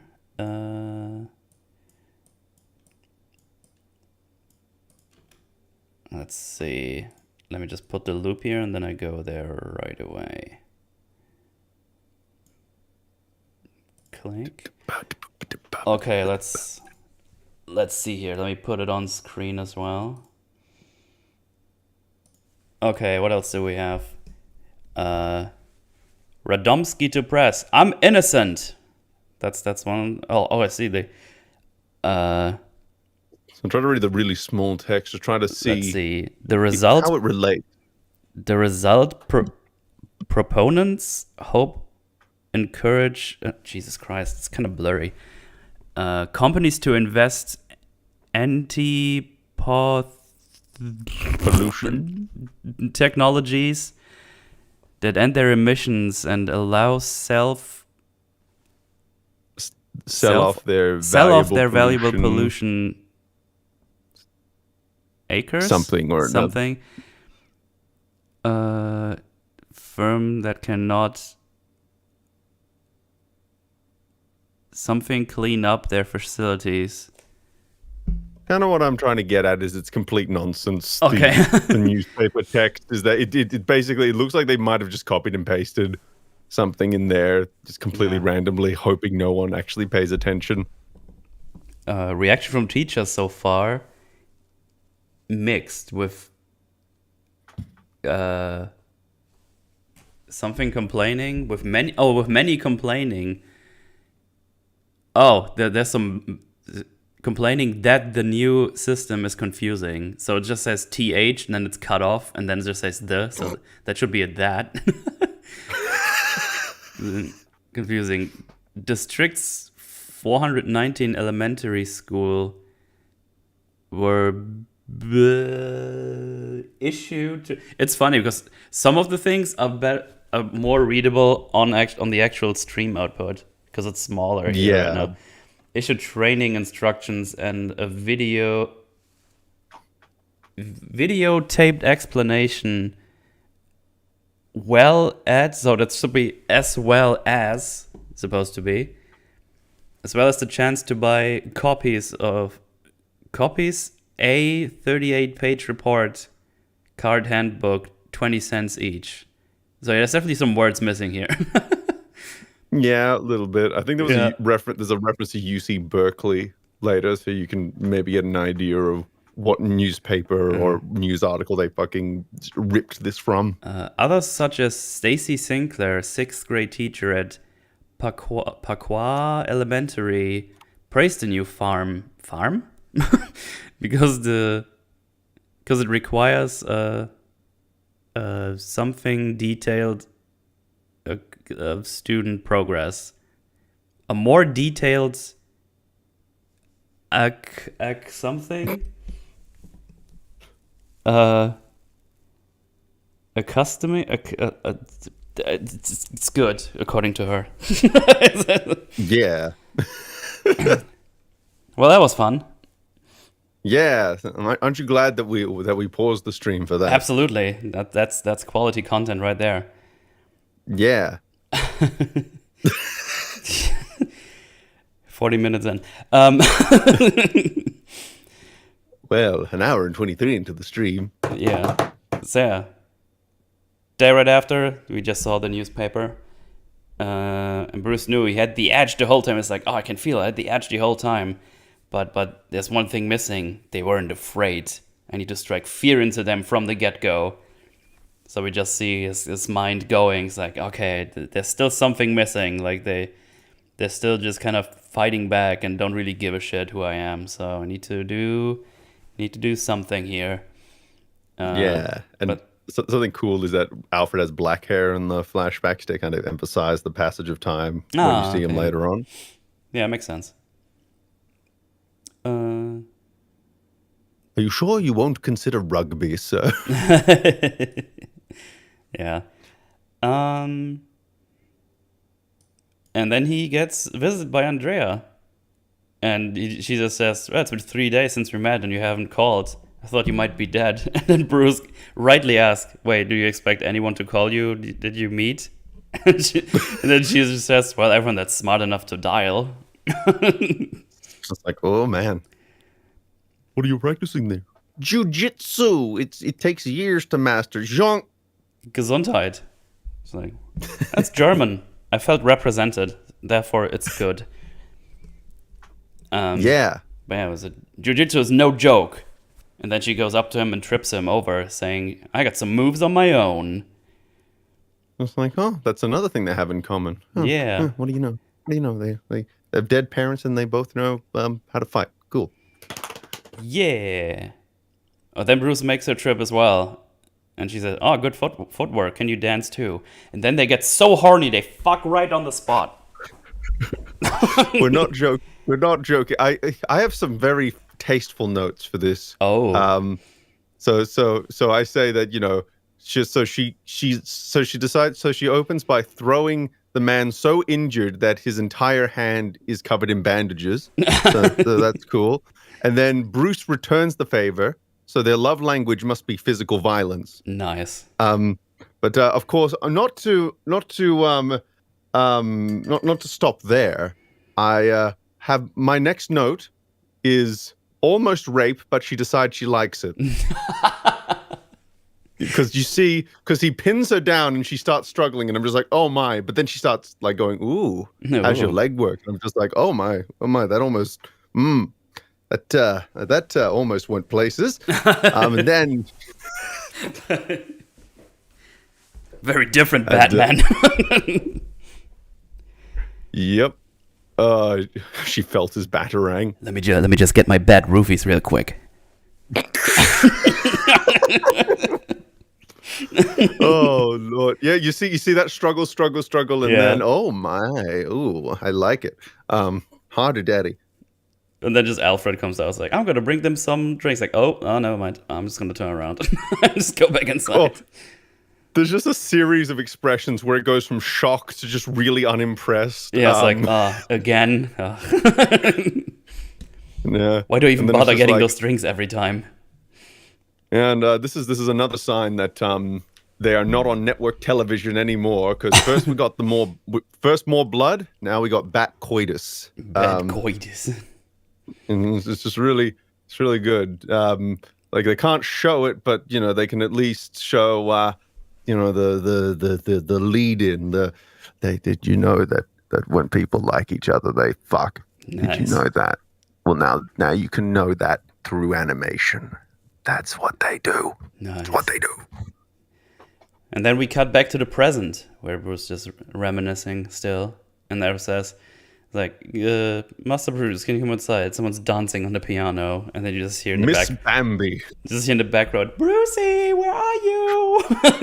Just from the piano. My only note for the end of that is the quote is like, Miss Bambi is dancing on the piano, and I think I just wrote next to it, is her mom okay? God. Right, where was I? Oh yeah, now we go to the cemetery, where some big boy mobster goes to Chucky's grave. I forgot to write this guy's name down. Buzz, I think it was Buzz. Yeah, Buzz something. Buzz Lightyear from Star Command? No, it's just someone else. Okay. And this is also where we learn that people think that Batman killed this guy because they saw they saw him after the incident and he ran away, so they thought he killed them. And the mobsters are under the assumption that he did it as well. Yeah. And then the mobster goes up to Chucky's grave and just says, "You were always a loser, Chucky." What a dingus, speaking ill of the dead. And then but the Phantasm is here too, and then chases him through the cemetery, all the way up to a dug up grave, which was not dug up by the Phantasm, I think. It was definitely there before because he trips over like one of those one-wheeled cartwheel. Is it just called a cartwheel? I actually don't know the English term for that thing. Let's see. Just does it just roll in? A wheelbarrow. There you go. That's the word. Yeah. There we go. We did it. A wheelbarrow. Thank you, Google. Yeah. My notes disappeared. Come back. Right. He falls into it. The grave has a big statue over it as a gravestone. And then the Phantasm pushes it onto Buzz, who also says, "You always." Oh yeah, and the Phantasm also says, "You always been a loser, Buzz." And then he pushes on top of the guy and crushes him. But while this is all happening, Buzz also calls out for his boys because he has also basic instincts of survival. He's like, "Hey, I have my boys with me. Hey, boys, help!" They even have names, but I don't care. It's like Frankie, Frankie and Blanky. I don't know. Frankie and Fuckface. Yeah, pretty much. And they make their way all the way over to him, but it's too late. They only see the grave with the stone on top of it, basically saying, "This guy has been crushed."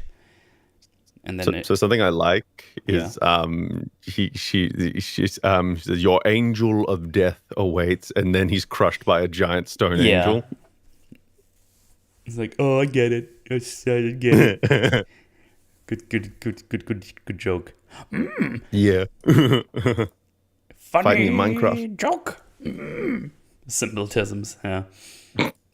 Then they see the Phantasm in distance, but they only see an outline in a cape, and it's like, the bat killed the boss, because it's like a cape and it's flapping around. And they're too far to distinguish them, like someone else from the Batman. So it makes perfect sense because it's all in the dark. So yeah, another victim of the Phantasm, and we can already see the Phantasm is going after specific people, not going after Batman, not going after like civilians or cops or whatever. It almost seems to be some kind of vigilante himself, but going like the extreme way of killing people. Of killing people, full stop, to get rid of them. It's funny. I mean, I guess we already basically said that it's who the Phantasm is, because it's going to be, for context, what I've written down. Because this is where they tricked me that it's actually not Andrea. Yeah. Because because earlier I thought it, didn't write it down, but here I started to write it down, and it was like, wait, no, that doesn't make sense, because we saw her on the plane after we see the Phantasm. So that doesn't make sense, but, well, alas. Yes. What was I going to say? So I kind of just, for the convenience of my notes, I often just write the little nicknames for the scenes in question. And so the scene where the old guy's just like, oh no, he's coming after me. I just titled it, "Old Fuck Finds Out He Will Die Someday." Yeah, yeah. That's pretty accurate. Yeah, I guess we move right ahead, because that's what happens. That's what we've set up with this. And now we Oh yeah, we go to, I think it's the Gotham PD building, or no, I think it's the councilor's building. Yeah, I think it's or commissioner's office, I think, maybe. Oh wait, no, I skipped my notes. With that old dude, who's Val something. I have the name later. I forgot how it's pronounced properly, but I have it written down. We don't know his name yet, but he just sees in the newspaper that the Bat is going after those mobsters that he's aligned with. He's like, oh shit, that's not good. I'm also really old, so I need an oxygen tank to survive, because I forgot how to breathe. You forget that when you grow up, chat, just so you know. Yeah, prepare yourselves. Always have a spare oxygen tank with you. But yeah, very agitated, that old lad. And then we go to this is where he says he has no part of it. You're right, this is the scene that I was referring to. But yeah, someone's going to take care of Batman, but Gordon tells that Batman doesn't kill people, period. And you can go after him if you want. Chad. But I don't want any part in this. So there you go. I even have it written down, and I doubted you, and I'm sorry. And there it is. And what I like there is it not only shows that he knows Bruce pretty well at this point. Even if he doesn't know it's Bruce, he knows Bruce. Batman. He knows how Batman he knows him really well. Yeah, and it also shows that he's a good cop.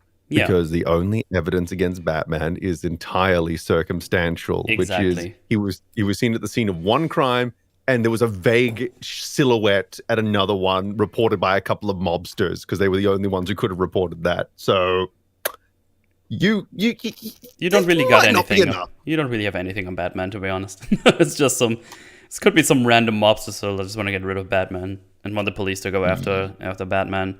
So don't really got anything. You're correct. Yep. Also, we see really quickly that Batman is listening in on the conversation.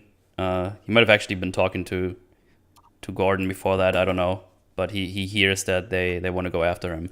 So that's obviously why he doesn't go for the bat signal. We see in the next scene, because they want to use the bat signal to bait him in. But yeah, because he was already listening to the conversation, he's like, "Fuck no, I'm not gonna go there. That's not Gordon." And Batman's just going to the cemetery where all the shenanigans just happened. And he finds some more cum-yums on the floor. Oh my. He's like, oh, that might be the same than the one on the windshield. And he takes notes with his little recording device, his bad MP3 player. And basically just makes a note that he's gonna check the thing from the windshield and compare it to the one on the floor here. And and then he sees he goes all the way. It's the same cemetery where his parents are buried, so he finds the gravestone, stops there for a little bit, and then he hears someone talk. He's like, oh, that's odd. Check that out. And it's like, oh shit, it's Andrea. She's picking some of the weeds from her mother's grave and is complaining that they don't even have a weed whacker here or something. And Matt notices her and looks after her, and then she turns around. It's like, huh? Aren't you the bad man? Something she says. And Batman's like, oh, I'm scared of women. So he runs away. And then she looks at Batman and she's like, oh, this is the Wayne's grave. And then she says, Bruce?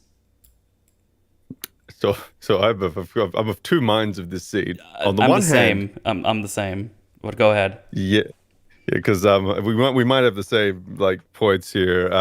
Because like on the one hand, beautiful symmetry that the first time they meet in the past, first time they meet in the present is under the same yet completely different circumstances. So by talking to the graves and all that, and that's cool. You know what's less cool? It's the fact that the way Andrea finds out that Bruce is Batman. Well, he does. She doesn't. That's the problem. She doesn't. But the movie's like, oh, she knows. Coincidentally, because he's not even visiting, it just happens to be investigating the murder. Exactly. And then he stumbles upon the grave, and then Andrea's at the grave at the same time. Like, oh no, cause and effect. Where'd you go? I found it,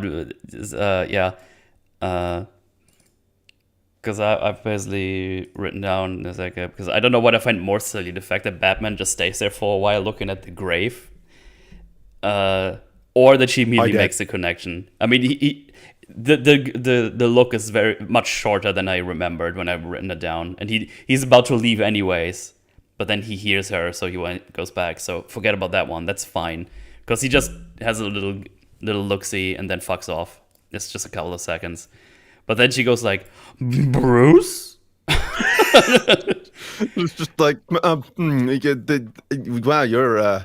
I mean, you're going to turn to spaghetti with how reaching you are, Mr. Fantastic. Because here's the thing, it's not even super unreasonable connection for her to make, because they met there and he was kind of weirdly behaving. But the circumstances for Batman, I was like, you don't have anything. Because when a bit stronger. Because Batman, she probably knows there's something going on here, because there's police cars around here. I think we see them earlier. So he's like, oh, Batman is here. He's probably checking out the crime scene or whatever, because it's Batman. Yeah. But she immediately goes like, Bruce? It's like, no, hang on. What pains me so is that this film does go out of its way to avoid certain contrivances or situations that appear contrived but are actually not later on. So this is kind of like, what are you doing? Yeah, we don't get anything after this. This is basically them saying she knows. Yeah, Because the next because time they meet, they just talk like they know. And Batman is like fine with this. It's like, oh, okay. yeah. Well, even before that, like in the literally the very next scene when he's Batman's being the Bat Stalker and just looking at Andrea from a distance. Very badly hidden as well, I might add. Yes. Let that be clear. So, she it's very clear. She's just she's twiddling with the necklace that Bruce that I think has the picture of Bruce or something in it. And she's the very important love necklace around her neck, and it's very clear that she's thinking about Bruce, and that was after the bad incident. So right away, like I actually like that she's, as soon as she finds out that Bruce is Batman, she is preoccupied because, of course, we have the whole we've talked about how she's Phantasm already. So it makes sense that she shirked the idea of getting back together with Bruce because she didn't think that Bruce would accept it. But now that she knows that Bruce also became a crazy vigilante, at least as far as she's concerned, she doesn't really know about the whole he's not really as crazy as her part. But now she's thinking like, fuck, I'm with this douche. But I could have gotten with the guy I actually like, because we're actually like really alike. Like we even both basically had the same reaction to the, it's just, I like that. That's good. Because, a lot of love interests in these things, you don't really understand why the fuck they get together. But with this, they go out of their way to show this is why they have this attraction. This is why, because they are very, very similar people in a lot of ways. Like they do complement each other. I just wish I like this payoff. I just wish the lead up was not. I think it's the same problem we've basically been saying with all the DC animated things that have been good. 20 minutes more, 25 minutes more of the movie. Let them have a talk, because there could be a really interesting conversation between the two where they go like, hey, you're being kind of crazy, Andrea. And it's like, no, I'm not. That's all, like, everyone's dead. It's like, yeah, but no, you're just another killer and whatnot. There's a really cool thing you could do here.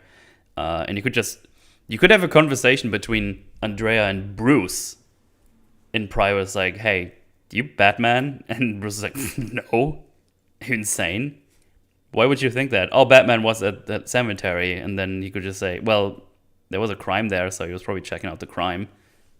Yeah, well, he was looking at the grave. I mean, yeah, it was pretty close. So you could have some back and forth where she's kind of suspicious, but then she kind of stops thinking about it. It's like, oh yeah, that's actually a good point.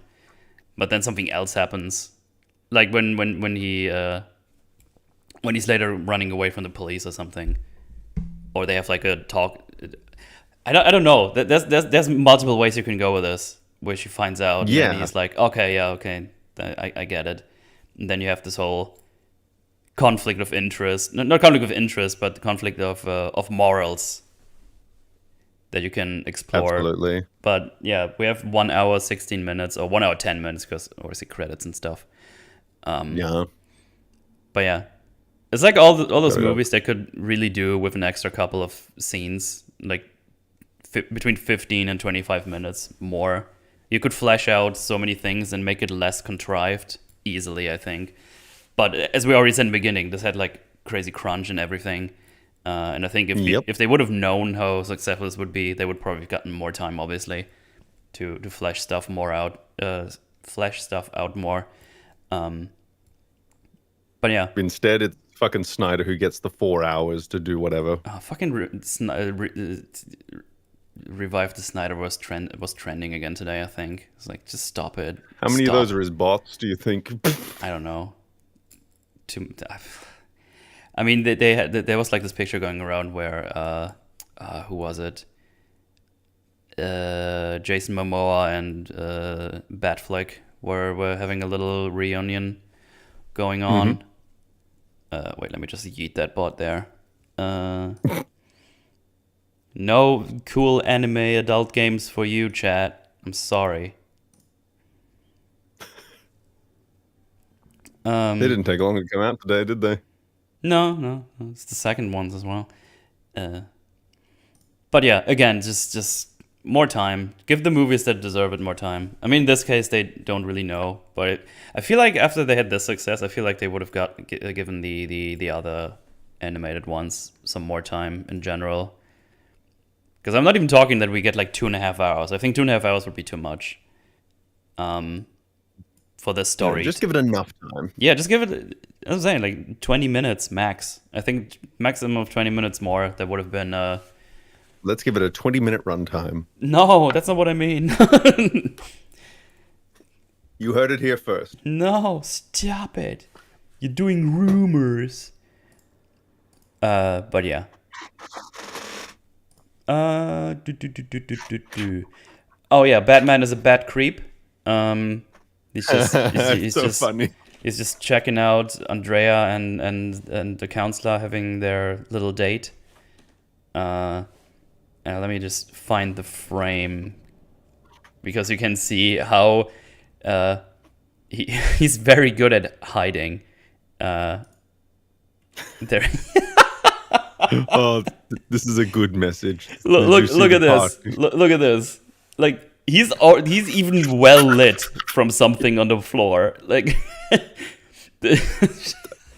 imagine just like people, you're just having some dinner and you just look outside. It's like, is that Batman? Why is he looking in here? Why is he looking at us? Like, is he creeping on the fucking counselor? I love the idea that he's just so part of the Gotham scenery at this point that people just kind of mentally filter him out. Is that Batman? It's like, yeah, you get used to it. He just hangs out sometimes. Big like cape flapping doesn't help either. Yeah, you're right. Yeah, he hasn't raped anyone yet, so we'll let him do what he does. It's funny because from this distance you don't even need binoculars. Just look into the window. Yep.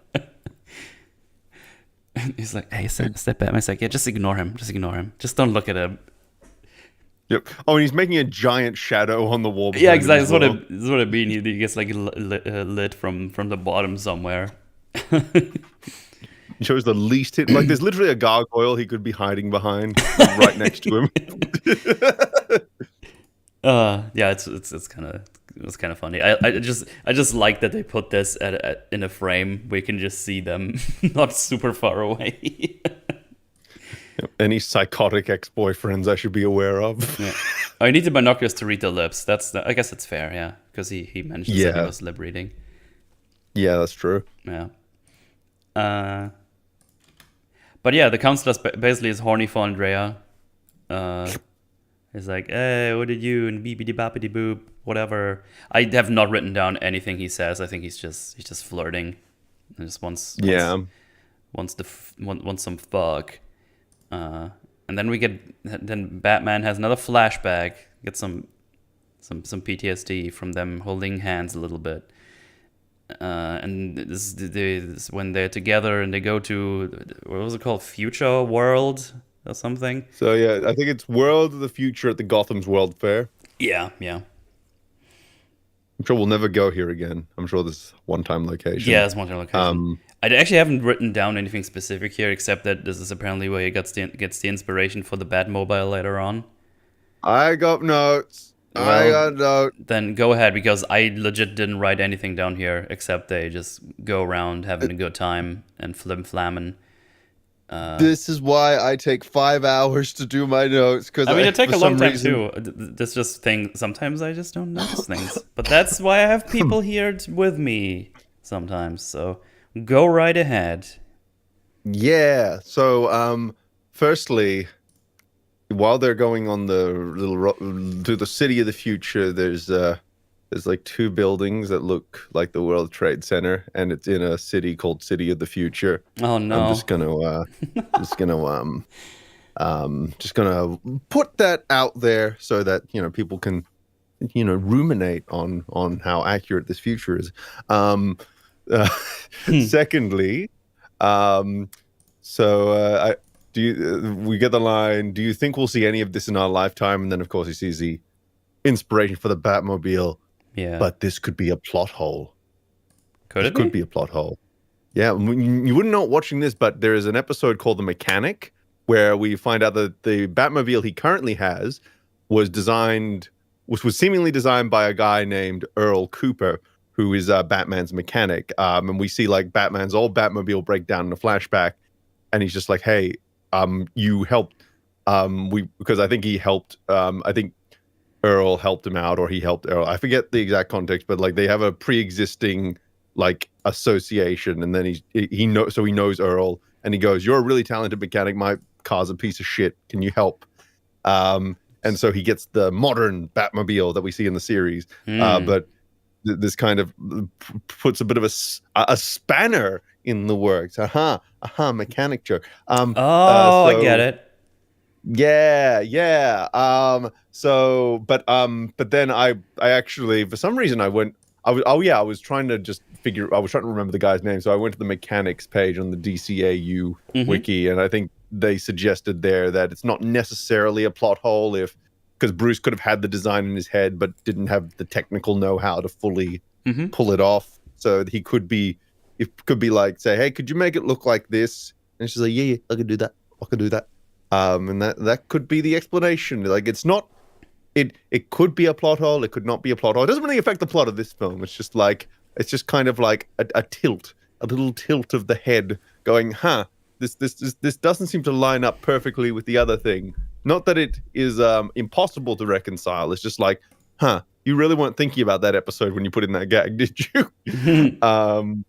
Which sometimes happened with a series where some writers didn't know what the others were doing. But that's all well and good. So, and then they exit. And then are we gonna? When did she say? Since when do you tell me about your plans? Is that a bit later in this scene, or? That is before they go to the parents. So that's still included in this scene. Also, here's the future mobile scene. It looks like the bad mobile Heimers. The Fatmobile.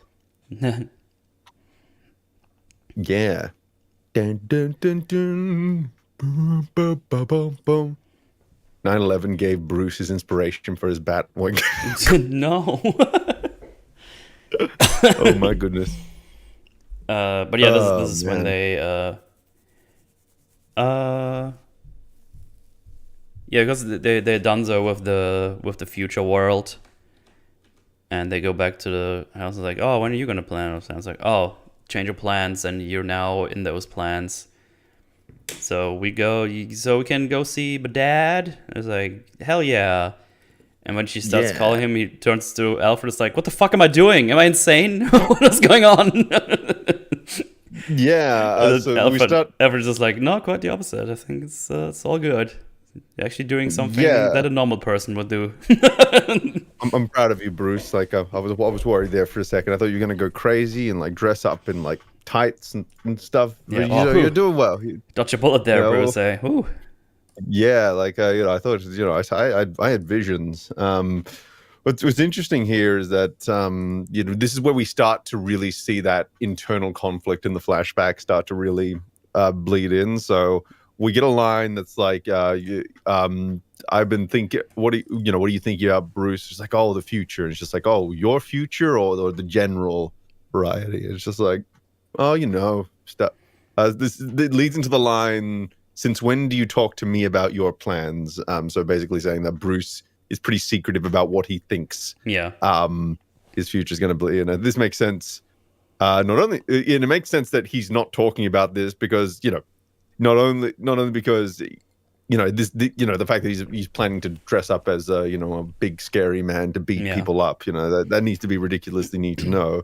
But Bruce is also questioning whether or not he wants that future anymore. So of course he's not going to mention that part of the plan to her at this point, because Bruce is starting to feel the allure of happiness in his life. And what I actually like about that Alfred moment you just mentioned is that it's almost like two halves of Bruce fighting it out. He's just like, yeah, I want to meet your dad. Turns to Alfred's like, what the fuck am I doing? Yeah. And that's a very classic head versus heart moment where it's absolutely, like the heart is saying yes to this, but the head's going, why am I saying yes to this?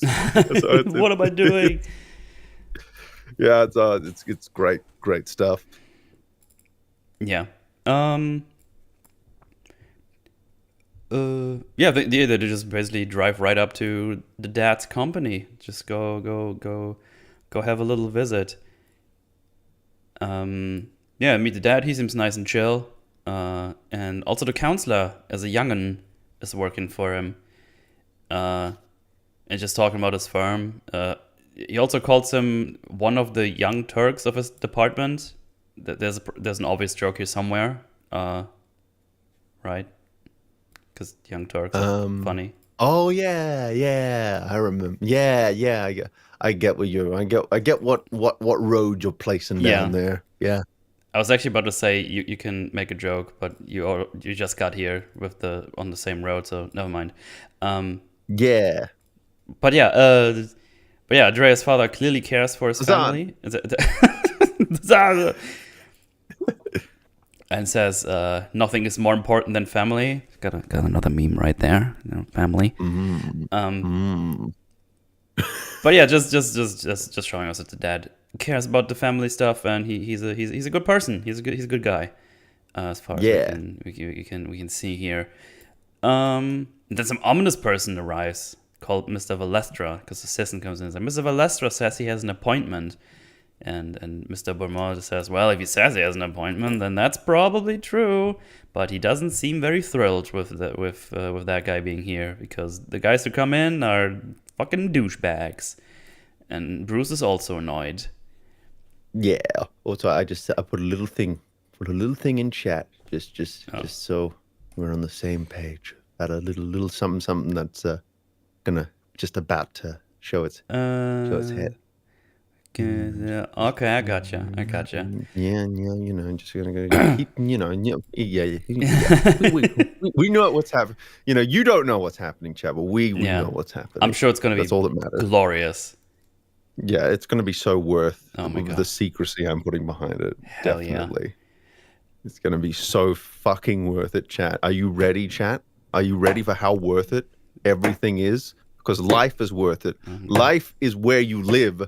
Time is the fire in which we burn. Oh Jesus. Okay. Okay. I'm ready. Sub-Gentiles. Meme check Twitter. Just tagged you in a DALL-E prompt. Oh boy. Ooh. Hello.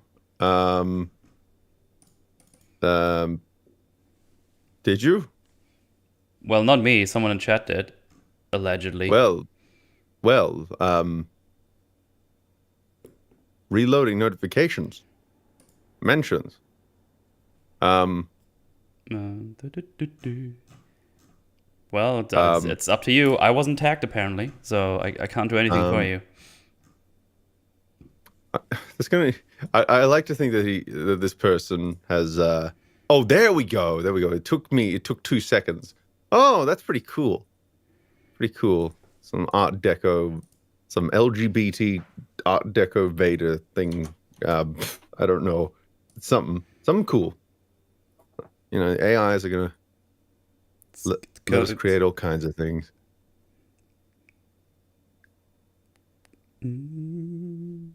Very neat. Well. No, let's come back. But yeah, we see those shady figures. Valestra, which is, if you see him, it's the old guy we saw earlier. So there's another connection. He's still around, but he forgot to breathe, so he has an oxygen tank now, as I said.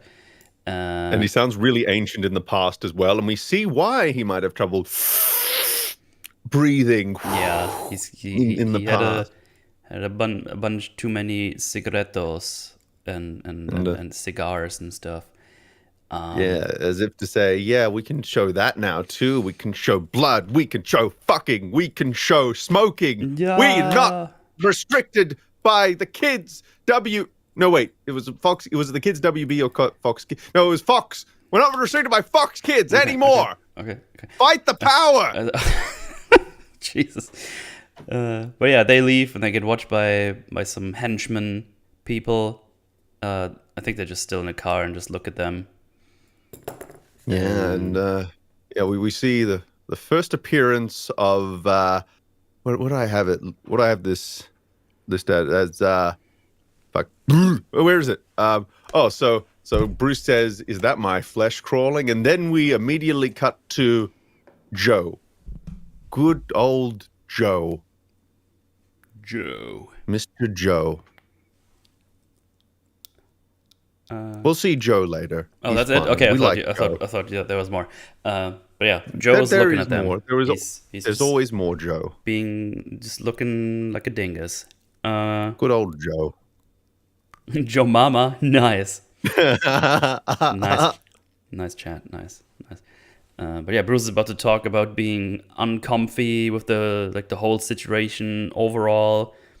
Apparently, like, well, things moving so fast and it's getting to serious territory, and he's his family. Before they can even talk, probably there's some evil scum. They're trying to rob a guy, and Bruce helps them and does pretty well until he gets distracted by Andrea just standing there and being concerned about him, which makes him hesitate. And the last guy is just beating him into the belly with a bat. And gets hit in the gut, and criminals get away with the money of the guy they robbed. And Bruce is annoyed. Like, leave me alone, Andrea. You're being... Yeah. How dare you? How dare you distracting my epicness. What I really like is there's some great visual storytelling and thematic storytelling here. So like, because Bruce, of course, he's trained by the top warriors in the world and stuff. So he's of course just complete, like, these guys are completely outmatched by Bruce. Yeah. He doesn't even need gadgets. He can just take them down. He's got the agility and everything.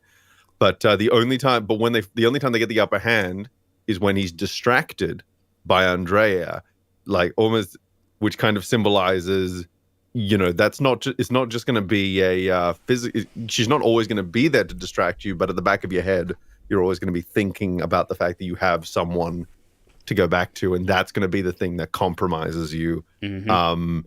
And we actually see Bruce giving the Batman glare to the bikers as they go off. And when he's in that Batman mode, he pushes Andrea away because, again, when he's in, he can't have one or the other. So when he's in Batman mode, he cannot be loving boyfriend. And I just think it's pretty cool. Pretty cool stuff.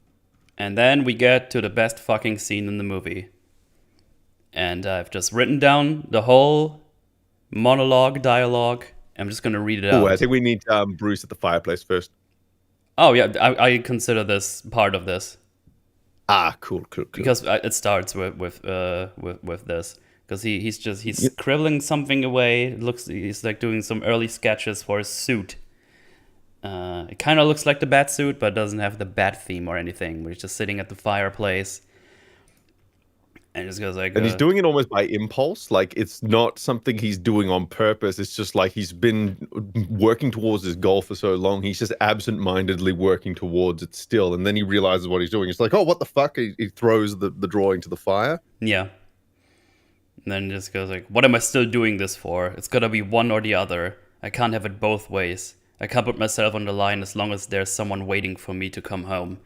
And then we see Alfred in the background. It's like, oh, Miss Beaumont would be glad to know you feel that way, Master Bruce. She's holding on line 1, sir.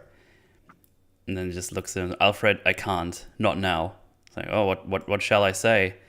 And he goes like, I don't know. I just don't know. And just punches the door frame, I think it was.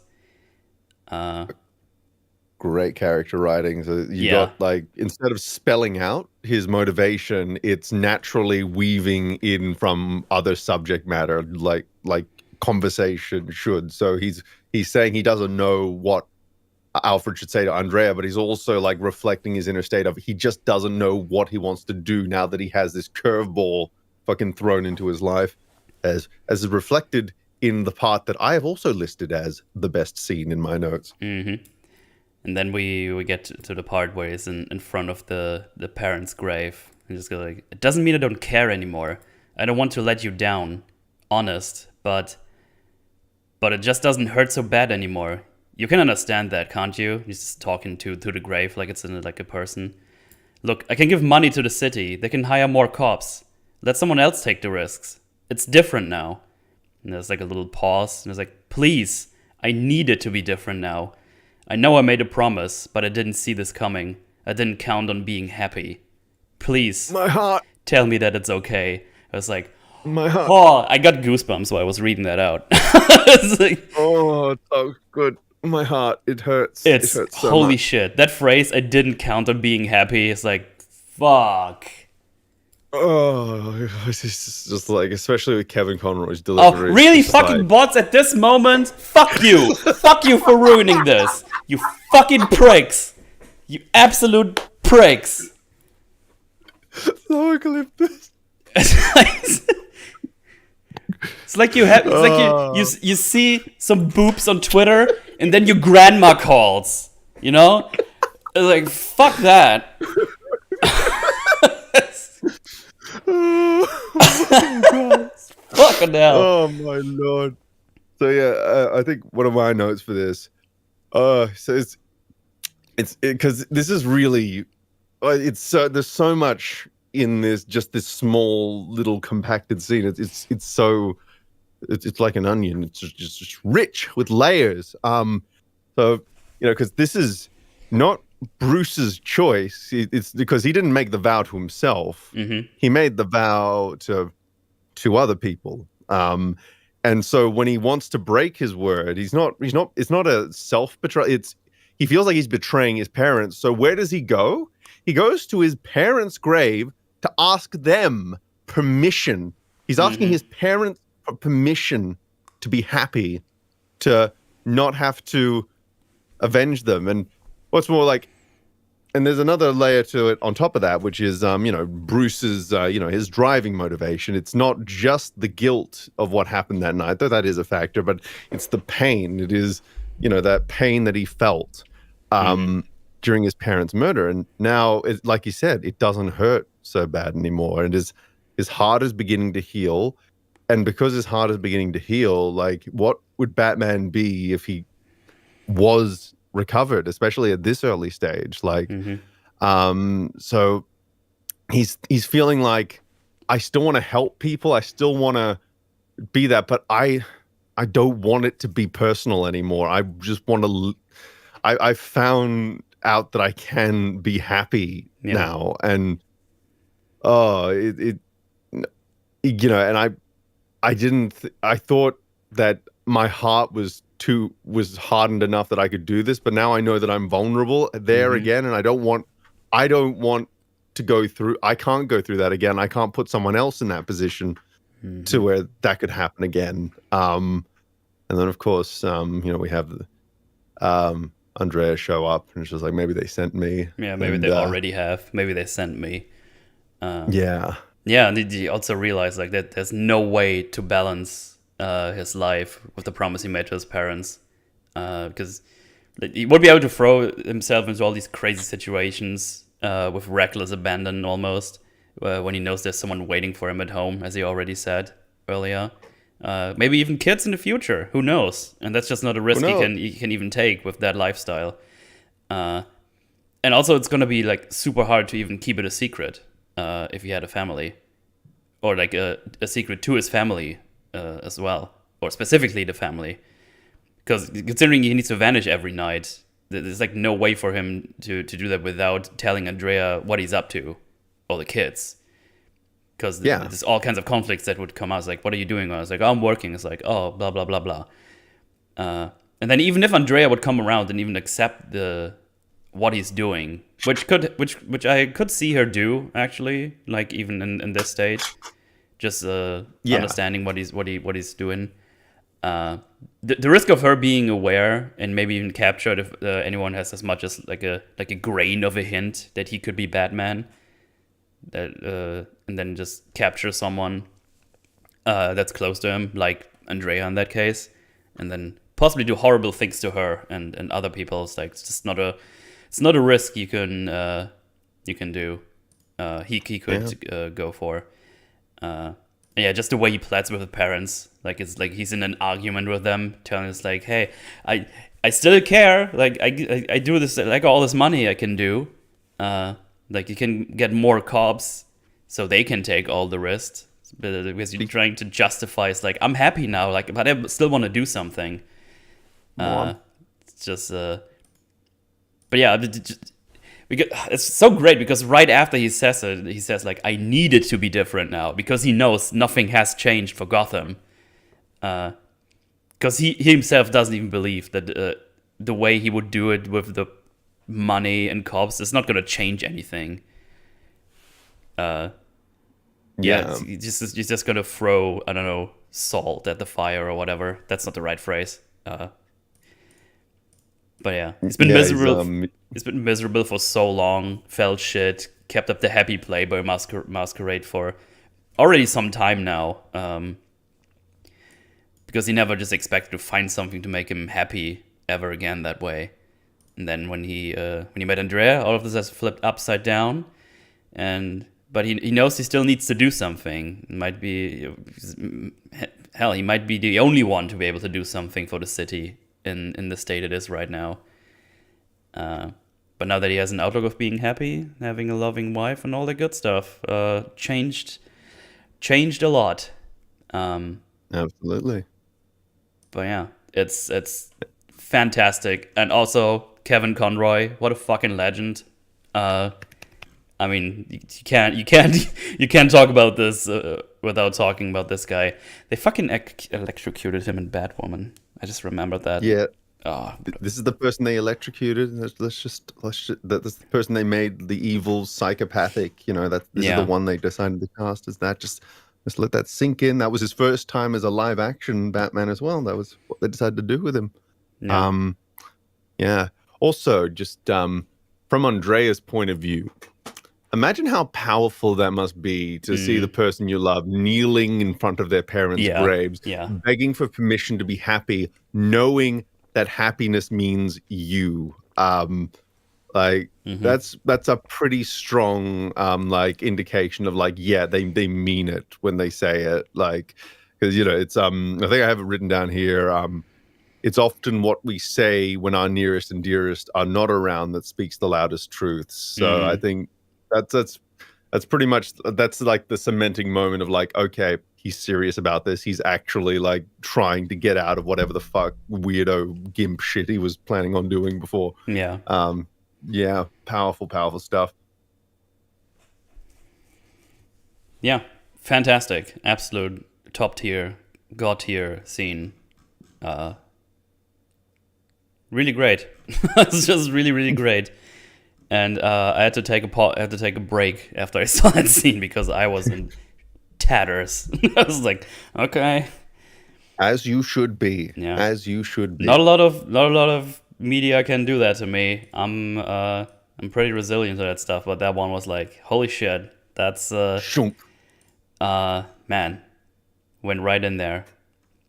And it's just a relatable thing you can put yourself into to some degree. Yeah, he's a human. He's not like some superhuman that has like problems you can't really relate to. It's like, oh, I can't beat this godly creature. This is a feeling thing where it's like, oh shit, yeah, that makes sense. My heart balls hurt. My heart balls. Yeah. Yeah. Fantastic. Absolutely great. Really good.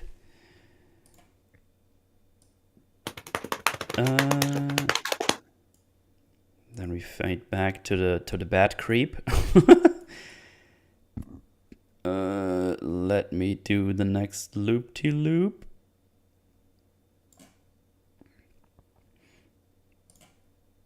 Boom. There we go. So go back to the bat creep, as I said.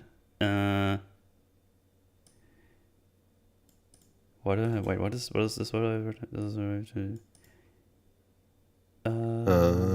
So we're like yeah, next is hang on, that's I'm just reading. Councilman. No, hang on, for the last scene I think I had still more. Oh yeah, I think I thought I stopped. Yeah, because I've gotta grab in front of us a little bit for the next flashback scene, because we know that's not gonna, like, he's he's not gonna get the happy life, obviously, because we see him as Batman here already. Yeah, because when he finally Batman exists, kind of, yeah. Because when he finally proposes to Andrea, she agrees, but then a day later she leaves with her dad, and goes like, oh, I'm too young and need time and stuff. And we obviously we figure out that's because of a very different reasoning, but we get into that when we get there. Yeah. I'll wait There. until that scene begins to go through my notes for that, because there's Yeah, some yeah, there's just some specific scene things there that I think the visual will be helpful man. Also, helpful for. But yeah, we get some nice stuff in that scene as well, because we see Bruce climbing out of a cave where bats came out early on that scene. So he's still trying. He's probably still trying to mix the two lives together somehow. So even though he agrees to let her in his life, he still wants to do something, because this is going to be the bat cave later on. So I'm guessing he was still doing something. Maybe not as focused, but he's still doing it. yeah, But yeah, because she went away basically without telling him anything in person. He's just shattered by this and just does the vigilante stuff now. And this is where we see him first time using the bat suit. But yeah, it's just great, because he's just like, okay, so I can't have this happiness apparently, so I'm just gonna do what I wanted to do and just be a mega chat and try to help the city to become better.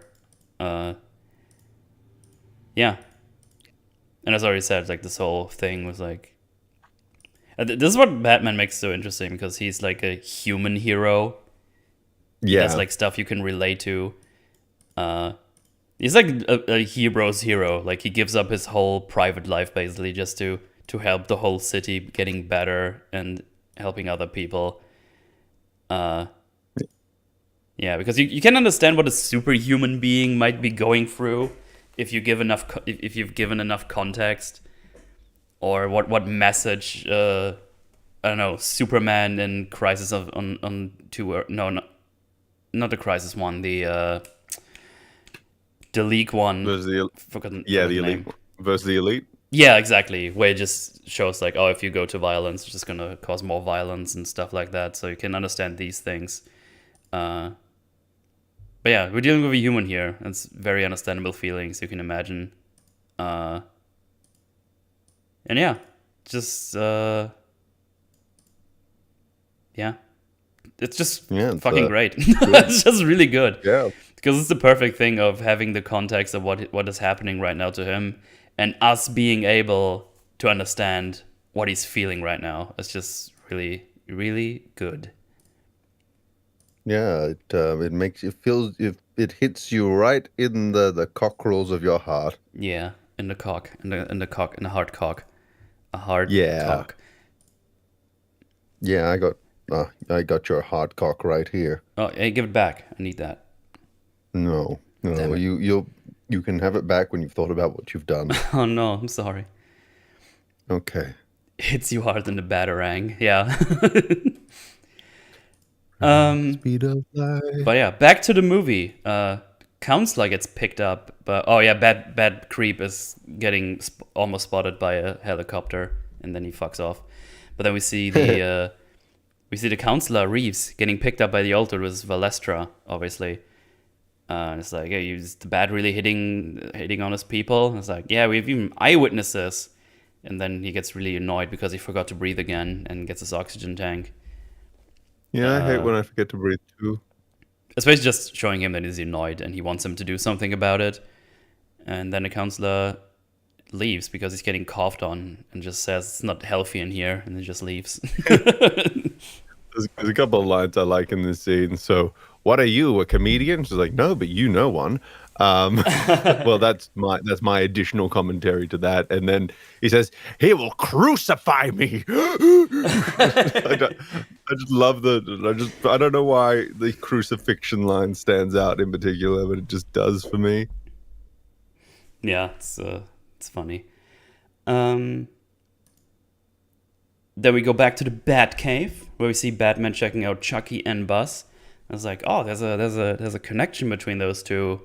They had like dummy companies, and then he sees that Valestra was also involved, and he's probably gonna get a visit from this mysterious Phantasm person soon. And he says, oh, Sal's gonna have company tonight, and he leaves, telling Alfred to, oh, just don't wait on me. And it's like, oh, so you will go see her after you're done. And Batman says, oh, You think you know everything about me. And then Alfred just says, well, I die up at your bottom, sir. I bloody well ought to, sir. Well, you're wrong. But you're wrong. And he drives off like an angry teenager. Oh, that's great.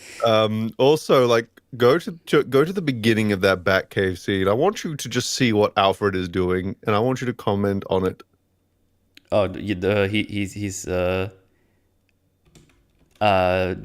cleaning the rapiers. Or what was Yeah, it? Hang on. the- The yeah, fencing. what are they business. doing there in that position in the Batcave? I don't know. It seems very random. So random Yeah, that it's I just like, ignored it until you just mentioned it again. yeah, because I have in my notes, Alfred is polishing the Bat saber The collection. bad saber connection. Yeah. What are they doing? It's not. I can believe that he has a fencing kit. I don't know why they're right next to the Bat computer, in Yeah. the middle of the Bat cave, nowhere near any other training equipment. Yeah. It's really random. It's funny because it even says it in that original script I sent you, like uh the one where someone made a copy of it. Hang on, let me grab it and let me see if I can find that place. Because remember reading that and it said the exact thing that is happening here because it's the final draft, right? Uh, Hmm. let's see. Control F. Alfred.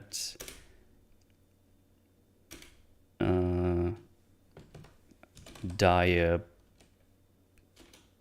Yeah, Diap. There's only one Diaper in this whole script, so you can find here. Uh, let's see. Do, do, do, do, do, do, do. New angle, Batman Alfred. Batman rises, turns to go. Angle adjusts include the Batmobile waiting on its turntable. Alfred meaning a trust. Where is it? I'm positive that it said it here. Still with the foil in hand? Wait. Yeah, Am I foil going would be it. insane? Jackie saw Ross. Oh, Alfred, in the weapons area, he's polishing the fencing foils with an oilcloth. He looks up, cocking an eyebrow, cocking, in keen interest. So yeah, this is what it says in the script. So he's just written it there. Oh yeah, he's in the weapons area. He's polishing the fencing foils. Yeah, that works. Okay, okay. Well, I think it's kind of like they realized how far away the weapons place would be. For some reason, they still wanted the rapiers in there, Yeah, yeah. so they. Oh man. It's just funny because it says it like that in the final draft of the script as well. It's just funny. Uh, oh shit, that's the scene. Blah blah blah. Counts like it's picked up. See her. I don't know. Do you got anything else on that scene? Otherwise, just gonna The move right Batcave ahead. scene. My next notes are during the proposal scene. Okay, okay. So yeah, he goes. Batman goes out to check out a place and sees pictures that have Andrea's father in it. It's like, oh shit, they probably have a connection as well. What's going on here? And then we get the flashback to a conversation with Andrea where she tells Bruce like, oh, Dad, it's like a hush hush deal, and she's not allowed to know what it is, and they're gonna go to Europe, but she doesn't even know when they will be coming back. But they're gonna be, I don't know, going out there. She's just gonna have a nice vacation apparently in her mind. And Bruce asks her if she will be talked out of it, and then proposes to her in a pretty funny way actually. It's like, oh, I'm not Yeah, good at this. It just gives her the box with the rings. Like, oh, you'll get the idea. Just yeah. kind of kneels down a little bit. It's just kind of fun. Yeah, like Bruce being. I think I have in my notes here, like Bruce being awkward as fuck with the proposal is just Yeah. so in character because he's not that playboy really. He plays it. He plays one on TV, but no, he's like a social luddite Mm-hmm. in reality. Um, and as soon as she says yes, as soon as they embrace, shunk, bats just come out of the Yeah. future bat cave, indicating, this is the future that Bruce has chosen, but then the actual future that's in store for him comes knocking at the door. Yeah. In fact, I think it's right there. Yeah, there we go. beautiful.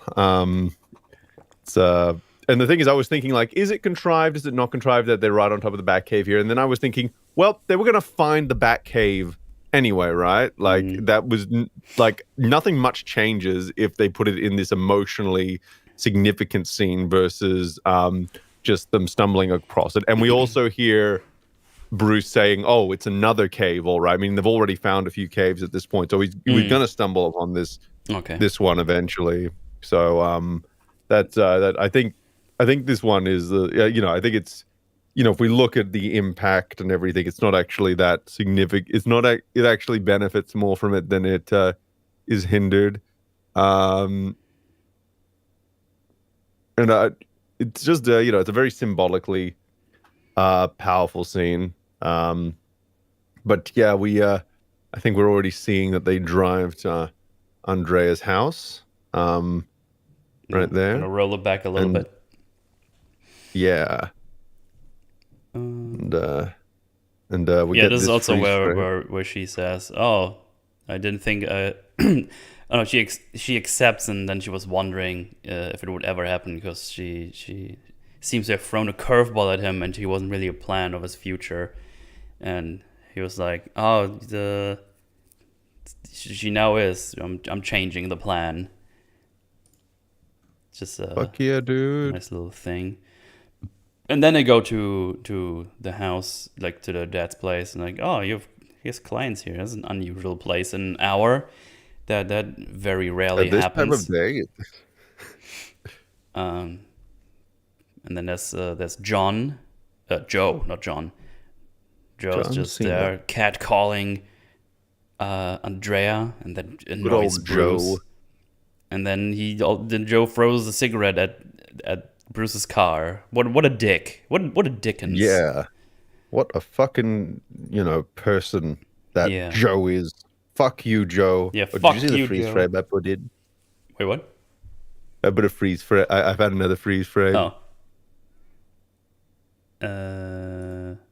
Wait, hang on. Let me. That's in the car right when they stop or something? Oh yeah, that looks it. Wait, what is with that one? It's just funny. Yours has brighter colors. Yeah. Oh, you gotta get the eyes closed. That's the funny. Oh, I didn't even see that. Hang on. Yeah. Let me go frame by frame. Oh. Oh no. That's naughty. He's like, oh yeah. There you go. I put it on Scrumble for you. There we go, chat. It's a funny frame. Bloop.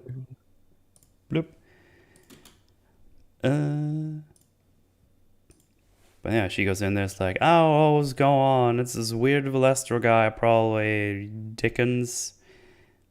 And the next day, we see Bruce climbing out of that hole where the bats came from. And I think Alfred is like, oh, there's a lot of space down there. You could build a whole facility down there. It's like, oh, could you now? Oh my god. And then Alfred just gives a little box, like a message. It's from Andrea, and then just says, oh, left with dad, too young, needs time. He's like really confused and annoyed.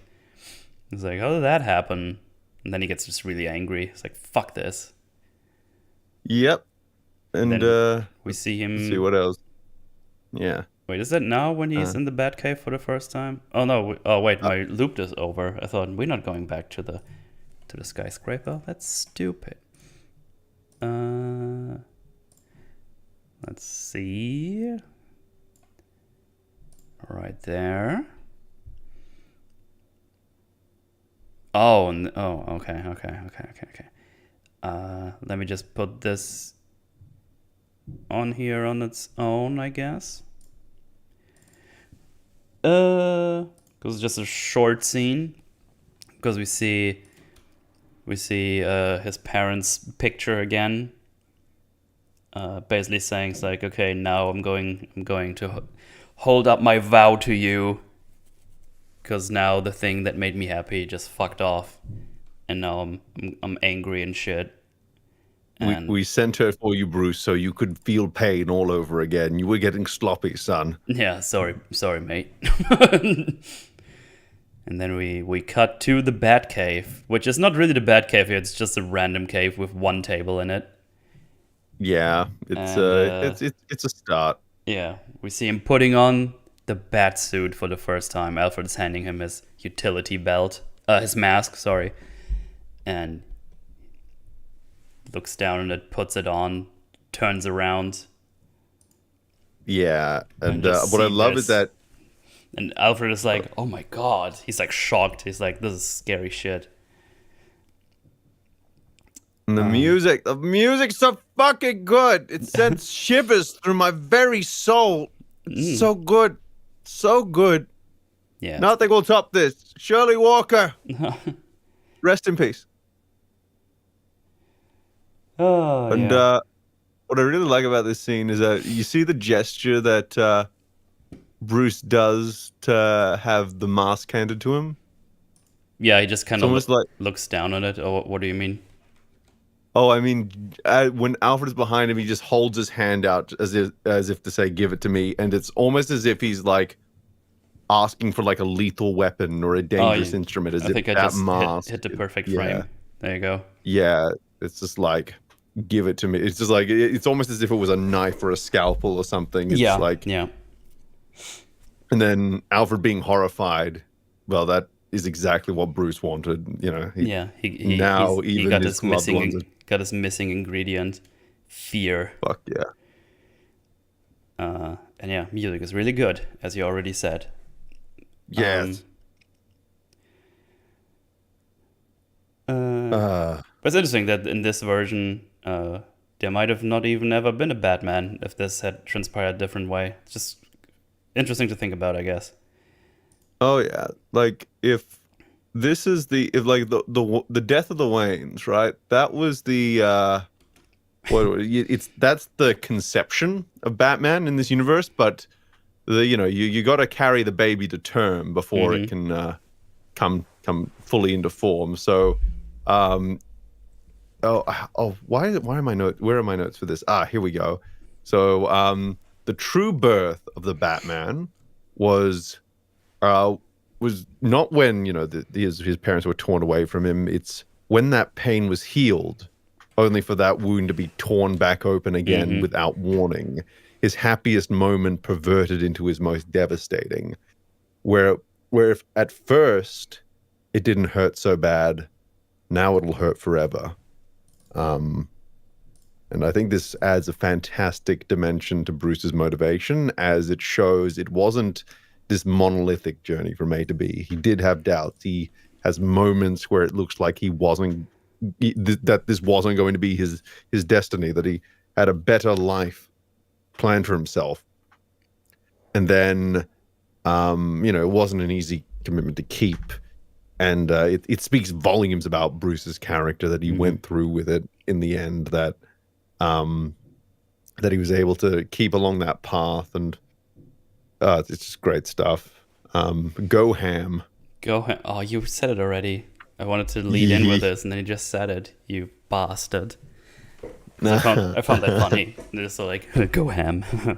I like ham. Oh, I get it, because the character that's about to appear here, because he's very ham. Yes. Yeah, yes. That's totally what I was going for. I'll take it. Yeah. Yeah, that covers that. But yeah, now it's go ham. Go ham. And Warfare. Oh, I get it. Warfare. But yeah. Go ham warfare. Go ham warfare. Wait, we see Valestros going to a place. It's like, what is he? What the fuck was he doing here? This old decrepit world fair of the future times. Then we've seen that he's going to the Joker. Oh Oh my god! And the world of the future rots. Yeah, because Gotham is shit now, or Yeah, even worse than it was in those flashbacks.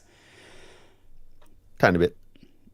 And yeah, the Joker has like prepared all these things to still work and do all kinds of shenanigans with it. He also shoots the things, and then obviously we get Mark Hamill as the Joker, which is always top tier, of course. Like the standard for the Joker. Yeah, There's this is the voice everyone hears when they read comic books. yeah, This, it's great. There's like and the animation team. I got to applaud them because they give him like a cartooniness without breaking the reality of the world. Like there's a yeah. point where he runs up to him and he goes as stiff as a board with like a little cartoon. That lined up perfectly. That sound with the actual scene just now. That was amazing. Oh yeah, there it is. Yeah, there it goes. There it goes. I just saw the instant replay because mine's a few seconds behind. Oh, it's Nice. great. Uh, Oh, it's so good. goddamn. I think most of my notes here are just like good lines, like Yeah. "What's an old timer like you want with a two timer like me?" Yeah. I guess I just go through the scene real quick, and then you can say the one-liners because I don't think I've written any down. Yeah, But yeah, Lester basically explains to Joker what has been going on, that his team is getting fucked up by the Bat, or at least he thinks that's what's happening. And he's like, "Oh, I'm here so you can kill the Batman for me because you're probably the only one who's capable of." And Joker is like really excited. It's like, "Oh shit, Batman went out the deep end. He's killing folks now. Hell yeah, that's exactly what I wanted. That's fucking great. I'm gonna go check that shit out." And when he says that, Valesta grabs Joker by the collar. He's like, "This is no joke. He's killing stuff. He's gonna come for me, and then he comes for you." And it's like this really great scene where you see Joker almost snapping, like really annoyed that he's being grabbed like this. Like the background is going like completely red, like a bright red. But he just kind of catches himself. And it's like, "Nah, that's fine to do. We're just joking around. I was just egging you on this whole time. Of course, I'm gonna go ahead. And I wouldn't let anything happen to you," or something like that. He says. yeah. Where is it? Oh yeah, they go. Oh, look at this.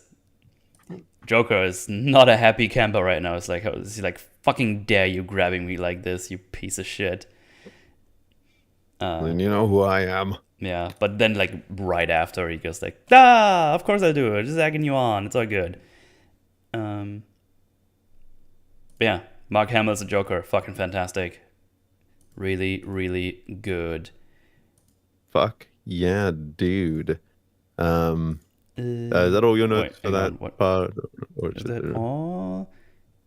Wait, for Lester and the. Oh yeah, this is I think this note confused me because it slid down when I was writing it. Yeah, because he apparently Joker just chills here in this future world. It's kind of funny. Yeah, at some point he puts Valestra on the ride, and they go to like this future home you saw earlier, and he pretends the robot is his wife. It just says you can't know what love brings you or something. And then he pecks the cheek of the robot, and some of his face comes off, and Joker puts it in like his inside pocket of his suit. That's really funny. She's a real fixer-upper. Yeah. It's a good line as well. But yeah, that's basically the scene. So go wild with your one-liners. Fantastic. So we got well, firstly, before I even go to the one-liners, we have the Joker's theme play, which is like, is Shirley Walker's Joker theme the only one that sounds like it's actually from a circus? Because if that's the case, how the fuck has no one else cottoned into this? I don't know. It seems like the obvious choice, really, to do like some circus-themed stuff to some degree. Yeah, I don't know. I don't recall anyone else doing it. It's weird that we should play with the clowniness. But You go, oh wait, that's a slur now. Oops, I said the C word. Wait, I thought this was a meme. Did anyone actually say it's? Oh wait, that's from the Rags thing, right? No, forget it. I already got the answer to that, but I was a little bit drunk last night when I got. Just go Yeah, ahead. yeah. While I was So asking, it came back to me. So just ignore me. It came. um, Um, so so you know, one of the ones is you can't be too careful with all the weirdos around.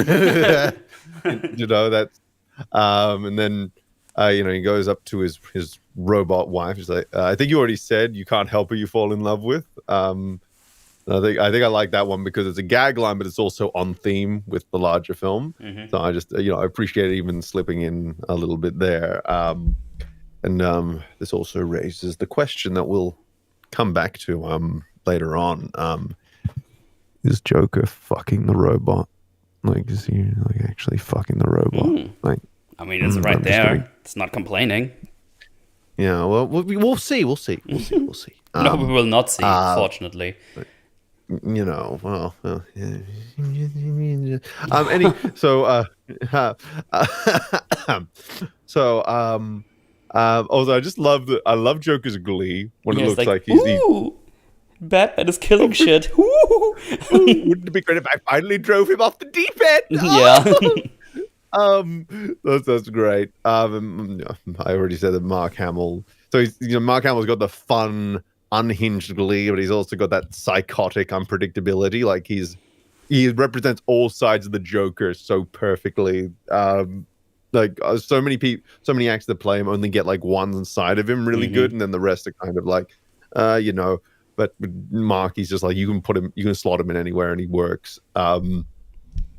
And when he gets really angry, he's just like, "Don't touch me, old man. I don't know where you've been." It's great. And then Sal looks like he's sweating urine at one point. It's kind of funny. Probably is. And the great thing about Mark's performance with that ridiculous stuff is he goes from rage to glee to psychotic plotting within the space of about 30 seconds. Yeah, it's awesome. Just so good. Those are my notes for that part. Yeah. Fantabulous. Now I have to do the good old loop. Loopy loop.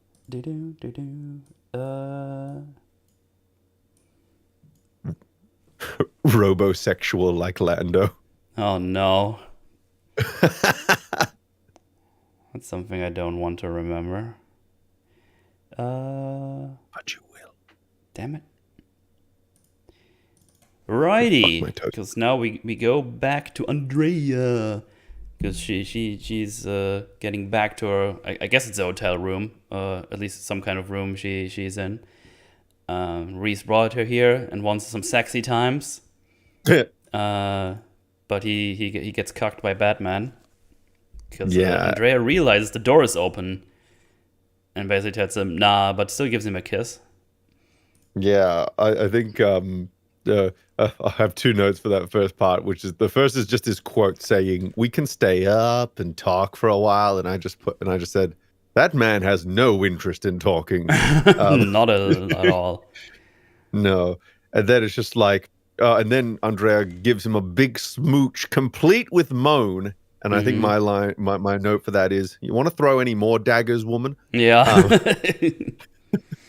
So you can continue on with the Batman being there, and I'm just going to put a little frame in chat. I mean, in the Discord chat, just to just I want spot the problem with this shot. I just want you to spot the problem as we go along. If you have anything to note before this shot, but I think when I just changed back to my thing. I think it's the same frame. Hang on. There's a problem with this shot that I think. Okay, hang on. Outside of the penis portrait. Come back. There we go. Okay, Chad, let's figure this out together because I actually don't know yet. Let's see. Um, Yeah, someone's already figured it out. It's not the whiskey. Oh, he's not. He doesn't have a glove on. Just for that one shot, for some reason, he's ungloved. He's raw dogging that one shot. Maybe he got sweaty. I don't know. Maybe. That's And fun. also and as you pointed out before, the penis portrait is Yeah. very clear. But yeah. He goes here to visit. She turns on the lights and he's just standing there, just like, oh, I know anything about the picture? Because like his connections to the people who died and your dad is on it. Do you know where he is? He's like, I haven't got a clue. Maybe try Madagascar. And Batman says, it's bullshit! It's fucking bullshit! You told Reese you guys are closer than ever. It's like, oh, you had me bucked then. It's like, no, I can read lips. I mean, that's not quite a delivery, but I found it funny. But yeah. Also, just want to say, she just basically just assumes it's Bruce now, and he's just like, yeah, you're right. They don't talk about it, but she talks to him like he's Bruce. Because she tells him to get out, and he says, oh, still following your dad's orders. And then she says, oh, the only one I see who's being controlled by his parents is you. And I was like, oh, so we Another just... dagger woman! First, another dagger. Second, oh, so we just here now. You know he's Batman. Okay. Yeah. And this is never addressed, and it really annoys me. Something I do like though is that we get character depth in this scene because she's putting on the tough front to basically just drive Bruce away, but also deflect from her motivations, trying to make it seem as if he's the only one still being controlled by his parents, when we later find out that is very much not the case. He took off his glove to challenge Andrea to a duel. Ah, see, that makes sense. No glove, no love. It's metaphorical. Because as soon as Batman leaves, he just falls to pieces. The exterior breaks away, and we see like this is just a absolute wreck inside. Yep. Exactly.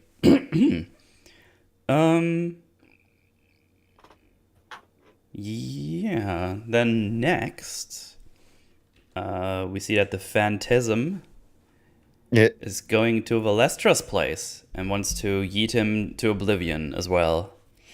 This is like his whole shtick. I've come for you to get your life, blah, blah. But Valestra's already been killed by the Joker.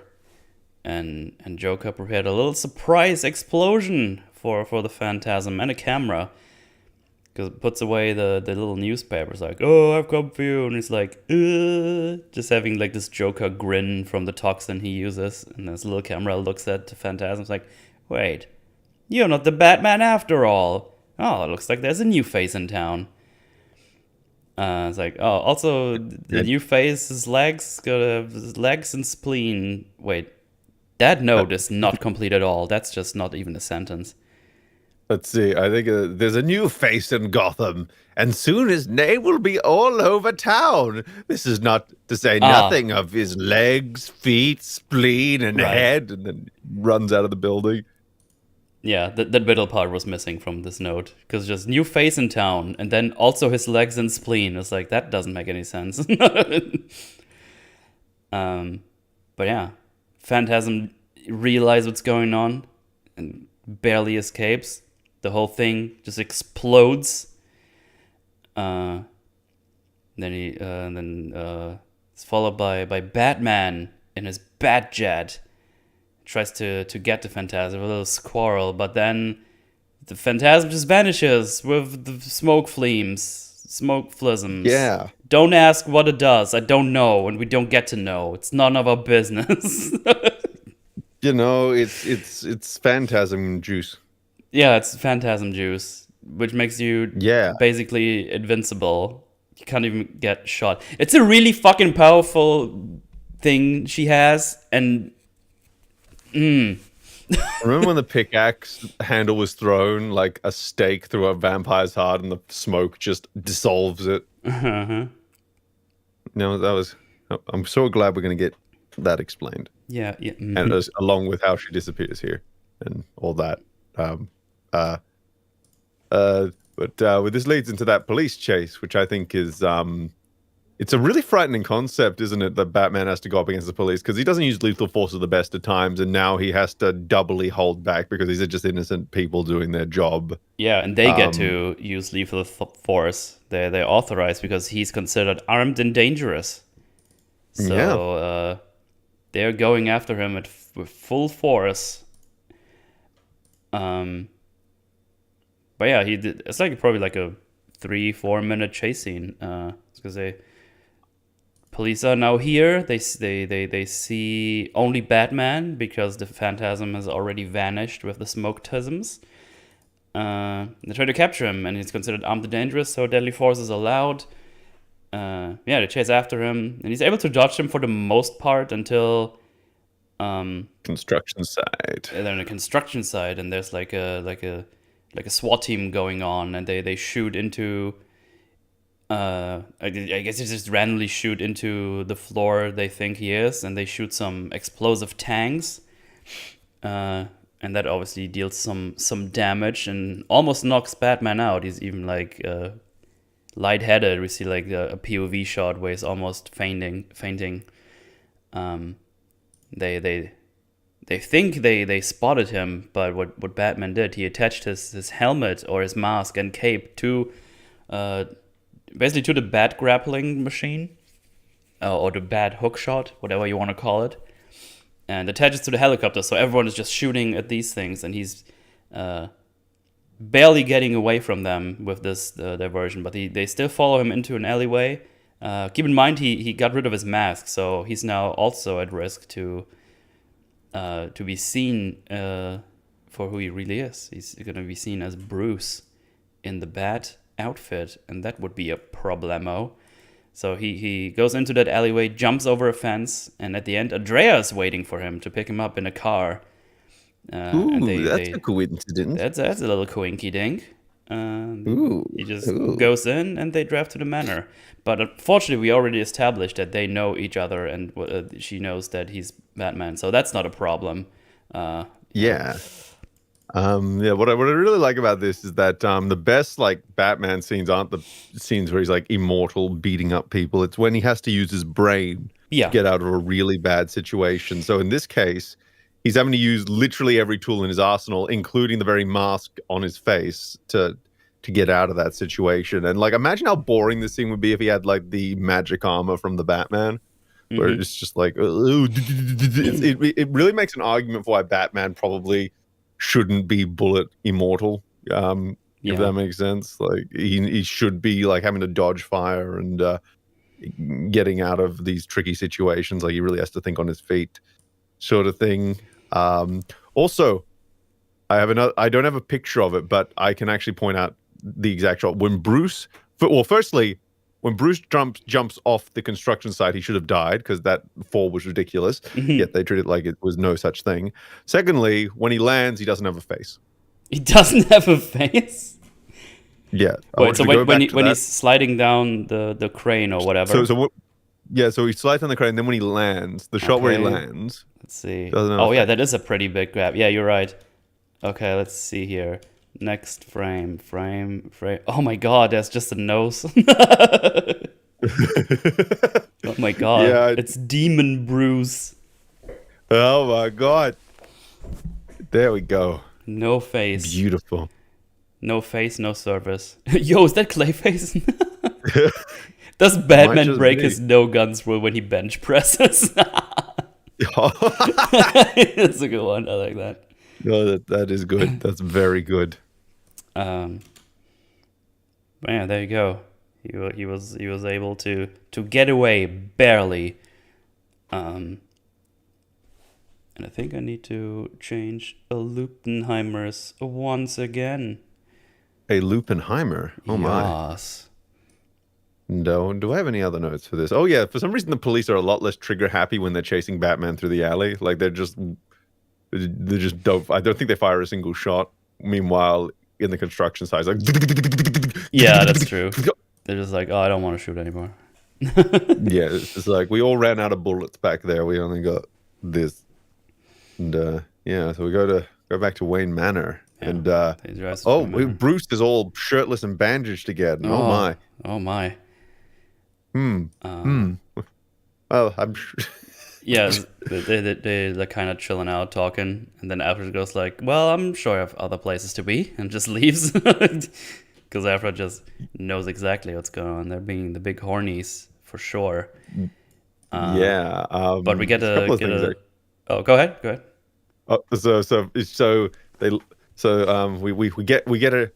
We get coverage for how she got there, quote unquote, which is to say, Bruce specifically says you have an excellent sense of timing, and she was like, oh, well, it was all over the news. I had to do something. I was like, oh, okay, that accounts for that. Yeah, yeah. That's the reason that you were in the area. Yeah, I believe you.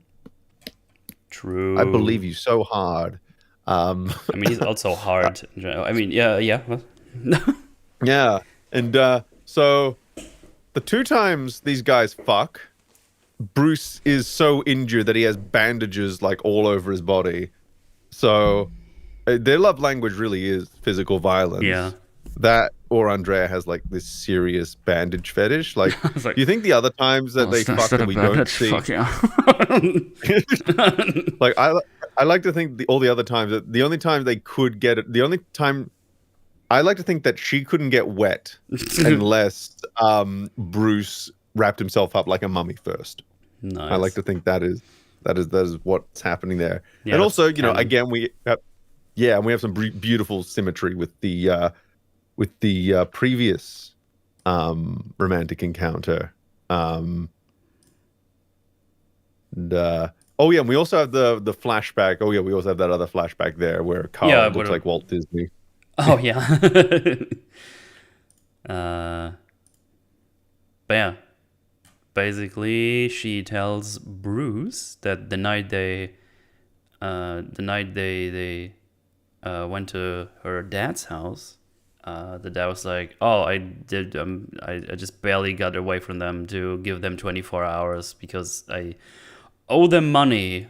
And in theory, I have that money, but it would take weeks to actually get it all together. So we have to leave like right now. We have to get the fuck out of here. Otherwise, they just kill me, you, and more of our family, basically.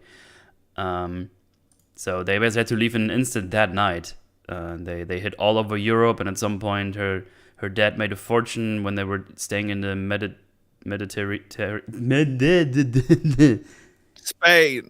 Spain. Yeah, there you go. And someone just made a fortune enough to pay them back, but it wouldn't be enough. It was just to pay back. Interest compounded in blood. Exactly. And yeah. And her father had to find a way to save them. So she's basically saying that her dad is the Phantasm.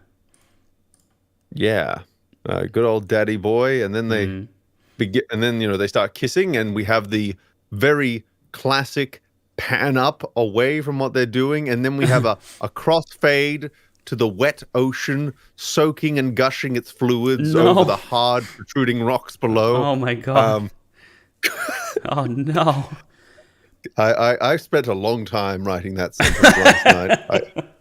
I'm proud of you. I'm happy you did that. Thank you. They have a lot of sex in this movie. Yes, they do. Yeah, good for them. Do you think they fucked? They definitely fucked. Andrea that was not the... Look at the shirt that she's wearing the next morning. Yeah. That's not the shirt that she came in, but maybe she did came in it. I don't know. Well, I think I read in my notes, but it is the shirt she wore after she came. Oh, okay. There you go. You. But yeah, she also apologizes to Bruce, saying that came into his life and ruined it twice. Go. But then Bruce just embraced her, and then they fuck. And yeah, and again, Alfred is about to come back with some drinks. Just sees us like, oh, and just turns around and leaves. And and this is also where I wrote. Is Bruce gonna ask how she knows he's the bad? He seems pretty chill about it. Yeah. But we also get the line, Daddy doesn't matter anymore, implying that. Yeah, Daddy doesn't care anymore because she asks if they can make it work this time, and then Bruce says to her, "Is like, well, I want to say yes, but it will definitely come down between your dad and me." And then she goes on to say, "Is like, oh, Daddy doesn't care anymore," which in context now makes a lot of sense. Yeah, because I interpret that line as she is finally, like, she's kind of in the same position that Bruce was in the flashbacks, where she's now willing to give up her plans to be with Bruce. But, she has one more thing she wants to do, but I think she legitimately, in good faith, wants to make a future with Bruce, and she just wants to deal with the one dangling loose thread that we'll soon, very, very soon get to. Mm-hmm. This is kind of interesting. So I think just after this, Bruce starts to contemplate if he wants that future again as well. Yeah. But it's different than last time because it's much more. It's less. He's more mature, so he's actually considering whether or not he's just getting swept up in the moment and whether this is something that he should truly be considering. And we also get a lot of what do we get? We get we get the Batman hunt. I like that punsmanship from past me. Because the police are hunting him, that almost gives him an extra push of just like, well, if the law doesn't want me, who am I to argue, sort of thing. But he's not giving up like until he solves this case, obviously. But he's giving him food for thought there. So that's the story is doing well to justify this train of thought there. But then he looks at the photo of the gang again, like all the mob people with Carl, Andrea's father, and he gets out a little Sharpie, doesn't he? He does. I actually paused because I didn't know you wanted to go there immediately. Yeah. But if you have anything else to say before we... No, you pretty much covered it. Because Alfred even reassures him. That's like, oh, your family surely wanted you to be happy. And it's like, oh, maybe after this is all settled, I can I don't know, retire basically and do the whole family stuff. Yeah, it's that question of all that good stuff. But then he notices the other photo, and he looks at Joe, good old Joe, and then he's just like, what's his last name? What is the last name of Joe? And then he was just like, and then he gets out the little Sharpie. Yeah. He's just like, oh, Joe, last name Kerr. I'm gonna give you a second. I believe in you. So we meet old. So then we go to the councilman's office and we meet good old Joe again. Last name Kerr. Is that what you've been building up to? Yeah, I'm so disappointed. Yeah, I told you it'd be worth it. I told you it'd be worth it. You lied to me. I told you it'd be worth it. It'd be so worth it. I just feel it. I feel that you are so impressed with that you're actually in denial, and thus you're feeling disappointment. I think that's what's happening right now. Is that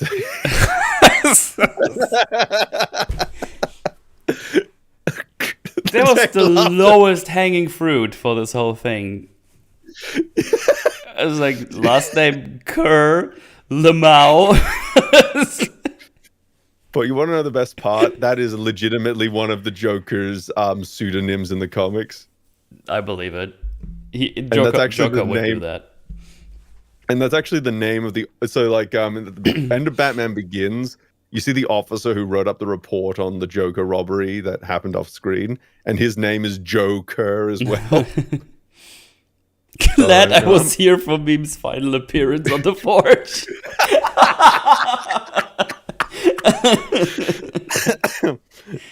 He lied to me. He hates me. He shot to me. The Spider-Man is my enemy. Oh man, Joseph Kerr. good stuff. Good stuff. Yeah.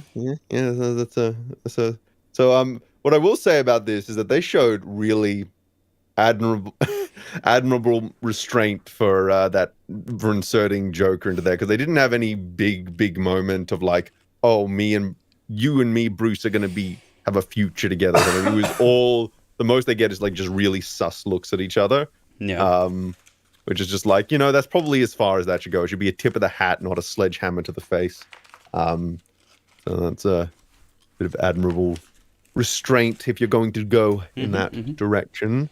And again, we can continue on now that you have absorbed the greatness of that pun. Yeah, it was amazing. I almost shat myself. So yeah, Reeves gets a visit by Joe Kerr. I can't do it. It's so bad. By the Joker, who thinks he's involved. And then Andrea, and he's like kind of like, nah, I don't know anything. I don't know. Blah blah blah. I have no idea what is going on. But unfortunately, Andrea calls to tell him that she can't be there for lunch, and she will meet him tonight. And that annoys the Joker, because man, it's really odd that Beaumont, spawn of his loins, calls right now. Love that line. Yeah, spawn of his loins. I've never heard that before. I need to remember and steal it because it's really funny. And Joker tells him, "Oh, you probably don't want anything of your past to come out, don't you?" And finishes up with injecting Reeves with the Joker toxin, like the one that makes people like laugh uncontrollably. Yeah, uncontrollably. I got another frame. Oh, you got it. Oh shit, nice. No, I'm gonna it's uploading. It's an epic frame. Epic frame. Wait. Oh, that didn't even appear yet. Hang on. Just gonna, we're gonna. Oh no. He's having some fun. Yeah. Just look at Reeves's face on the table with the leg in the air. He's like, oh no, anything but this. Oh no, I've fallen. I can't get up. It's just like, oh no, I've spreads legs. Oh no, spreads legs. Whatever shall we do? Oh god. Well, he does give him an injection of material. No. Oh no. I didn't know that's how that worked. I did the same thing to Lestra as well. To the old one. That's why Harley Quinn is so cuckoo, More queer baiting, yes. Oh my god. Okay, faith in meme slightly restored. Fucking hell. You see, I was setting you up, chat. It's okay. It's okay, chat. Calm down. What else do I have? Yes? I think my caption for that is "Oh my." Oh my. But yeah, Reese. Yeah, and also. Oh, okay, go ahead. So he describes the Phantasm as looking like the Ghost of Christmas Future, and where has the Joker set up shop at the moment? The future place.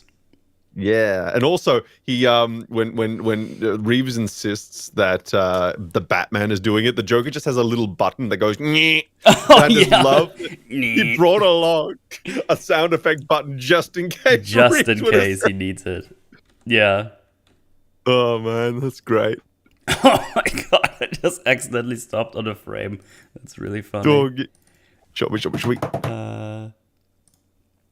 Look at his face. He's just smiling. He's like, Well, that you see, that's the reverse angle of the shadow shot. Yeah. Oh and it fades from Joker's laughter into Reeves's laughter, and the transition is fucking perfect. Yeah, it's good, it's good stuff. And we get some cameos from the Arkham staff that we've seen in the series itself, which is nice. Let me just get to the end of that hospital schleem. Well, just before you get to the end of the hospital scene, I just like that. So they give him like the antitoxin just to calm him down. They say, just stay calm and you'll be fine. And then he sees Batman enter the room and he immediately starts laughing again. Yeah, hang on. So yeah.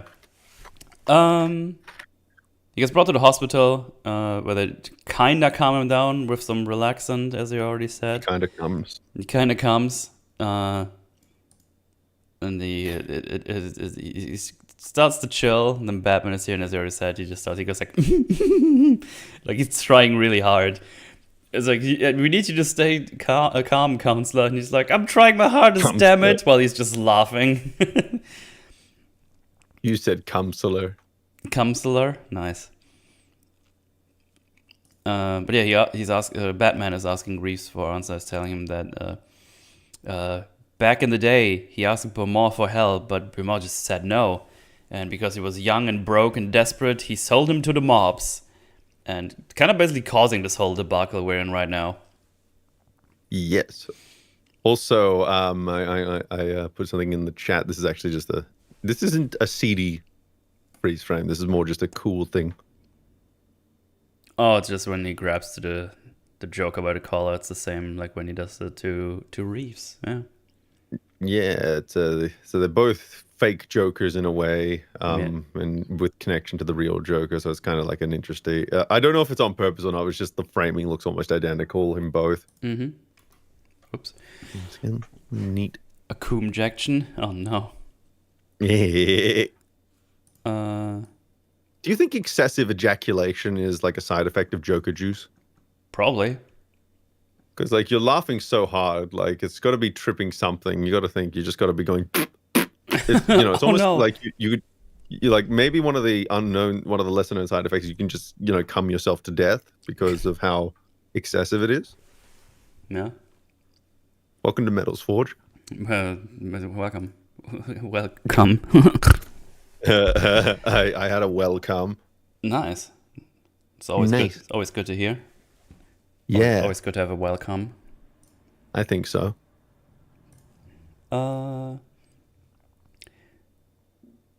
Let's see. Oh, I guess it's just one scene. Then we get to the finale. The finale action flames. Shit. Come on. I can't find it. Andrea's apartment. Yeah. How the fuck did I fuck this up so badly? Death by Coom Coom. Oh, I just realized there's probably no point in making this a loop. So yeah, Batman goes to Andrea's place and finds the amulet she's been wearing this whole time, and we see that it has a picture of them two in it. Bruce and her. Of them coming. Maybe. I don't think you can see the bottom parts of them. Halves. That's true. And then the phone ring-a-lings. And it's the Joker. And he's like, oh, now I'm gonna get you, Toots. Because Joker thinks he's having a talksy with the Phantasm. Yeah. He basically sends a bomb with a drone to it. So it's like, oh, you're not gonna do your little jumping out of the window trick this time. And Batman finds out that Andrea is the Phantasm because Joker coincidentally called at the exact right moment. It's kind of weak. Little bit. But this is what I have for my notes for the final flashback. I want you to just read the title of these of the notes. Okay. I want to just read the title of this note. And you fucking wrote Joe Kerr in your notes. Yeah. Oh my god, meme. Why? Oh no, why did you do that? I knew I would get a reaction. I didn't know what, but I knew I'd get one. I'm a Oh, masturbator. is that all you wanted me to see? Just the head title? Yeah, yeah, yeah, yeah, Joe Kerr pays Carl a visit. yeah, yeah, yeah. Yeah. God damn it. Appreciate it. Appreciate. I appreciate that you followed through with this. You know? I think that was worth it for the reaction. Yeah. I guess you won Yeah. after all. Damn it. Damn it. It was worth it at the end. Genuine pain in that voice. I love it. You know, maybe I am the Joker. You're the Joker? Damn. Big fan. Yeah, the Joker. I think that's the only real name I will accept for the Joker, by the way. This whole That's the podcast has only- been leading to this moment. It was meme's true motivation. Was planned weeks in advance. Yes. But yeah, he finds that there's a bomb. Batman destroys it, and in time he does not get fucked up. And Joker's having a grand time because only is the explosion. And then we see that Andrea went to good old future world, and you see, wait a minute, she's wearing like a suit that looks like the Phantasm ones. Like, oh no, Oh my God. Oh my God. She's been the Tism all along.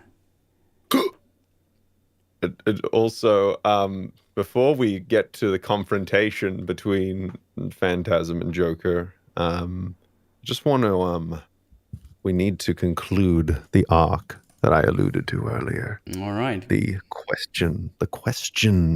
So we go into Joker's hideout, and he's I want everyone to know he is alone. He does not know anyone's there yet. Mm-hmm. This is him au natural. Just want everyone to be clear on this. So he goes up to his robot wife, completely alone. He goes, "What do you say, huh? Feeling the old electricity tonight?" And then he pinches her ass and pulls off a piece of her ass and looks really confused at it. And I think I wrote in my notes, "Oh God, Joker definitely fucks the robot." And then he says after that, and then Andrea shows up. And, you know, this is where we're going to talk about a bunch of stuff to do with Andrea soon. But Andrea shows up. This is the catalyst. And Joker says, "Oh, of course, you get in the mood and the company always shows up. Joker and the robot. Fuck! Yeah. The old moldy falling apart fucking 1940s style. Fuck! Robosexuality is an abomination." Yeah, can't really argue with that. Because I have nothing. You're right. The mold is just lubricant. That was Odin's quote, not mine. I'm flexing every cell in my brain to not picture this right now. Yeah. Oh, I'm fine with Joker doing it. I'm just disturbed by the fact that he's doing it. You see, I think it's in character. I'm just. She is a hunka. Oh, fantastic. Oh, my Lord. Fantastic. But Yeah, there you go. Now now that's confirmed. what else would he fuck? Women? Ew. They're not even moldy. What the fuck? Yeah, it's funny because my notes were here. It's like Andrea went to Future World and see that she is the Phantasm suit on it, and then in all caps I wrote, "I knew it. My first hunch was right. That the movie flew me right back."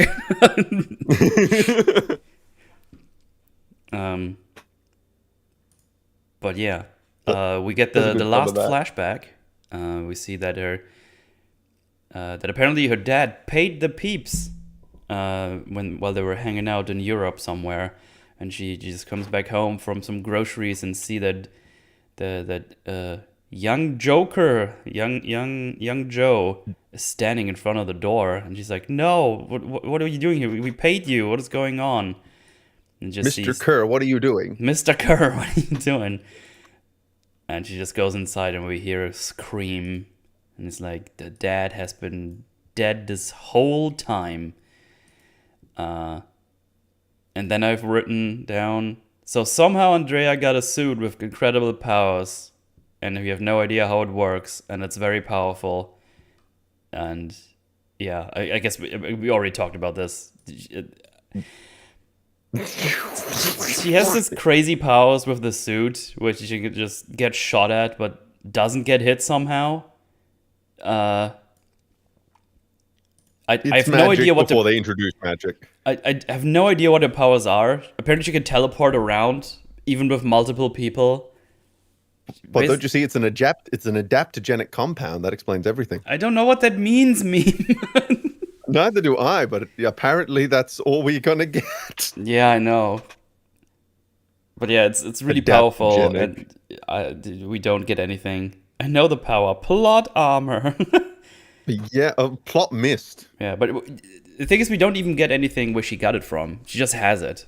She somehow got it. She probably bought it with money from, I don't know, Amazon. I think you can buy lots of things with money. No, lies. Yeah, but if we want something positive, though, I have all the foreshadowing for Andrea in one big list here. Oh, go right ahead. So we begin the film with a dead mother, so she's already halfway to Bruce's path. I think someone earlier in the chat asked if her mom is also called Martha. I forgot to bring it up, but I remember someone saying that. It was kind of funny. Yeah, that would be the icing, wouldn't it?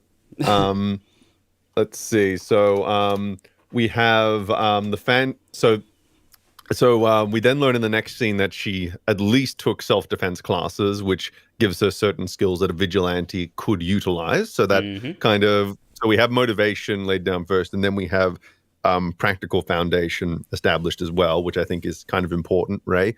Then we have the next thing we have is the quote, "Who knows what the future might bring," and that's said by Andrea. Right after she finds out that Bruce is Batman, which kind of also foreshadows the fact that in the future, her future took a very different path to the one that was out that she thought that it was going to take. She's developed she has Batman's situational awareness, as demonstrated when she immediately catches on to the fact that he's snuck into the apartment before she even sees him properly. So again, like there's an element there of like she has, again, skills that a vigilante like the Phantasm would probably need, much in the same way that Batman has those skills. When she deflects when Bruce says you're still following Dad's orders, insisting that when she insists that the only person being controlled by her parents is him, which is a facade to cover up just how dominated by her father's death she truly is. And as soon as he leaves, she just completely drops the facade, like I said before, and just falls apart. And this is pretty cool. From the crying, that dropping of the Andrea facade, we fade into the Phantasm's next appearance, which again it subtly links the two. Fair. So that's a little editing foreshadowing there. And then there's the fact that when Bruce and the Batman and the Phantasm get into a little scuffle, Phantasm specifically shouts, "It's not," shouts at Bruce that it's not his fight, which initially could just be read as like, vigilante common courtesy or something like that. But then it's probably Andrea trying to protect Bruce from getting wrapped up in that whole thing. Something I forgot to mention. So obviously you got swindled, but I think there's a subconscious reason you got swindled, and that is the Phantasm and Carl have the same voice actor. So the film is actively trying to trick us into thinking that Carl is him because they have the same voice actor, even if they're putting on slightly different tones. Bastards. Yeah, so they're really trying to implant that idea in your brainy parts that that's Carl under that mask. Um, so Andrea so I prodded and teased about the whole Andrea showing up just in the nick of time for Bruce, but it makes perfect sense because she was just there as the Phantasm and Yeah. she escaped because the police showed up. So she knows exactly what Bruce is going through. So all she really needs to do is just find an opportune place to show up as Andrea and rescue Bruce. Like she can't show up in the construction site because that would be sus as fuck. But if she can track his movements and line him up, that would, that all tracks. And much like Bruce, she was, and like when her and Bruce do the fuck again later, we have the "daddy doesn't matter anymore" line, which, as I pointed out there, is again mirroring Bruce's journey in the flashbacks, where he's ready to give up the whole murdered parent vigilante game for happiness. And Joker, and of course Joker refers to her as the Ghost of Christmas Past, which not only foreshadows the final battle location, but that's also the location of the first date we see them, Bruce and Andrea, going on. Is that world of the future thing? And then this is where it starts to get like a bit more explicit. When you get the call from Andrea comes in right as they're talking about her father, he goes, "Well, ain't that a coinky dink? Here we are talking about the old man when the spawn of his loins just happens to call," which in universe is also the moment Joker, he's beginning to put the pieces together. Yeah. And finally, Joker figures it out because not because he's like the greatest detective in the world or anything, that's kind of Batman's job, but because he's the one who killed Carl. So if Carl's, I think in his brain it's just like, well, it can't be Carl, so it has to be the daughter. So that's kind of the final little piece there. So didn't even think about that. That makes a lot of sense. Yeah, that's something that only really occurred to me on this watch, Joe Carl. And then and then they get into a fight after that, and I got it's like poetry. It rhymes with this frame. We compare this frame to the first frame I put in. Okay. Let's see. He also has some bologna, and the knife cuts the robot cuts the bologna, which is kind of funny. Yeah, I got a thing about that bologna because he used to slap her in the face with it. Yeah, I think what do I have written for the bologna part? It was he had the choice between a butcher's knife and the salami, or it was bologna, but he decided to beat his meat. Wait, I can't find the. Oh, there it is. Another. There's a line here where Joker goes, "You could teach old bats a thing or two about disappearing," and it's just like, yeah, like, how could you teach him that so we know as an audience? Please, would be great. Would be great. I'm just gonna play it from here. But yeah, they start fighting. They have a scuffle. Joker melts her axe hand or bladed glove gauntlet thingy with his little. It's not a flower on his suit. It's like a little, I don't know, fluffy thing. Yeah, it's like a little squirt. It's like a squirt thing. It's the classic smell my flower thing, and then it's supposed to be water, but instead it's acid. It's acid, and it melts off the gauntlet. But yeah, Joker also has the whole place like rigged with like gadgets and stuff. So he makes the robot he fucks attack Andrea with the knife. Really good multi-purpose robot. It's really, really useful. Joker pins her down, and she kicks him right in the jingle bells. Then he beats his meat in her face.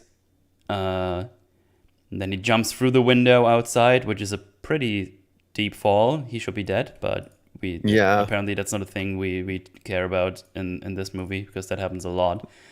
Mm-hmm. All damage to anything. And then we get to like a big old turbine where he gives her the big suck. And Andrea is in a good old pickle. She holds on for dear life on like a, I don't know, like a flagpole or something, I think it is. But Batman is Kuman with his bat bike. Right in the nick of time. Yeah. And it's like, oh, I'm gonna save you, and he just yeets the bat bike into the turbine. Destroys Luckily, it. they don't get crushed by falling debris. That's what I was about to say as well. Because you see like big parts falling right next to them, so they got a big old lightning? Lucky. That's what they got. Batman tells her to leave because he can't let her do this, and this wouldn't change anything. I forgot to write down what they say. So it's like, oh, what would revenge do anyways? It's like, oh, you should know best, right?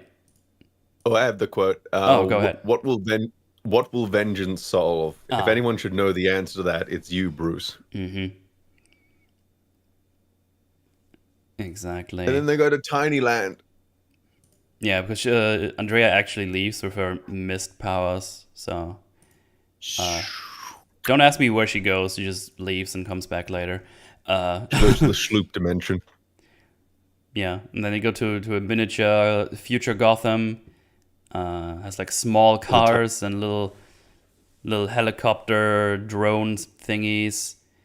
Tiny little Warner Brothers logo on the side of one of the buildings. Yeah, I saw that too. It's kind of fun. It was funny because Joker's like hiding by the pillar, sees Batman just waving. He's like, "I'm here," and he runs after him. So yeah, I just love the little Looney Tunes routine he does. It's like Looney Tunes, but you could die. Yeah, because he's hiding in the building, just like doon doon doon doon doon doon. doon. Oh. So yeah, they ended up squaring off in this miniature Gotham, and he sends like these cars and specifically the little helicopter thing. Oh yeah, the way he hides. I just got reminded because I saw it here. He has like a little like a head on that looks like he's like one of the buildings. It's just, oh, it's so good. yeah, I think in the back we'll see it moving a little bit to the side because like because I think that's what you meant with like the doon doon doon doon, right? Yeah, it's like a Bugs Bunny Elmer Fudd thing, but like with weapons and shit. Yeah, 100 like stealth, absolutely.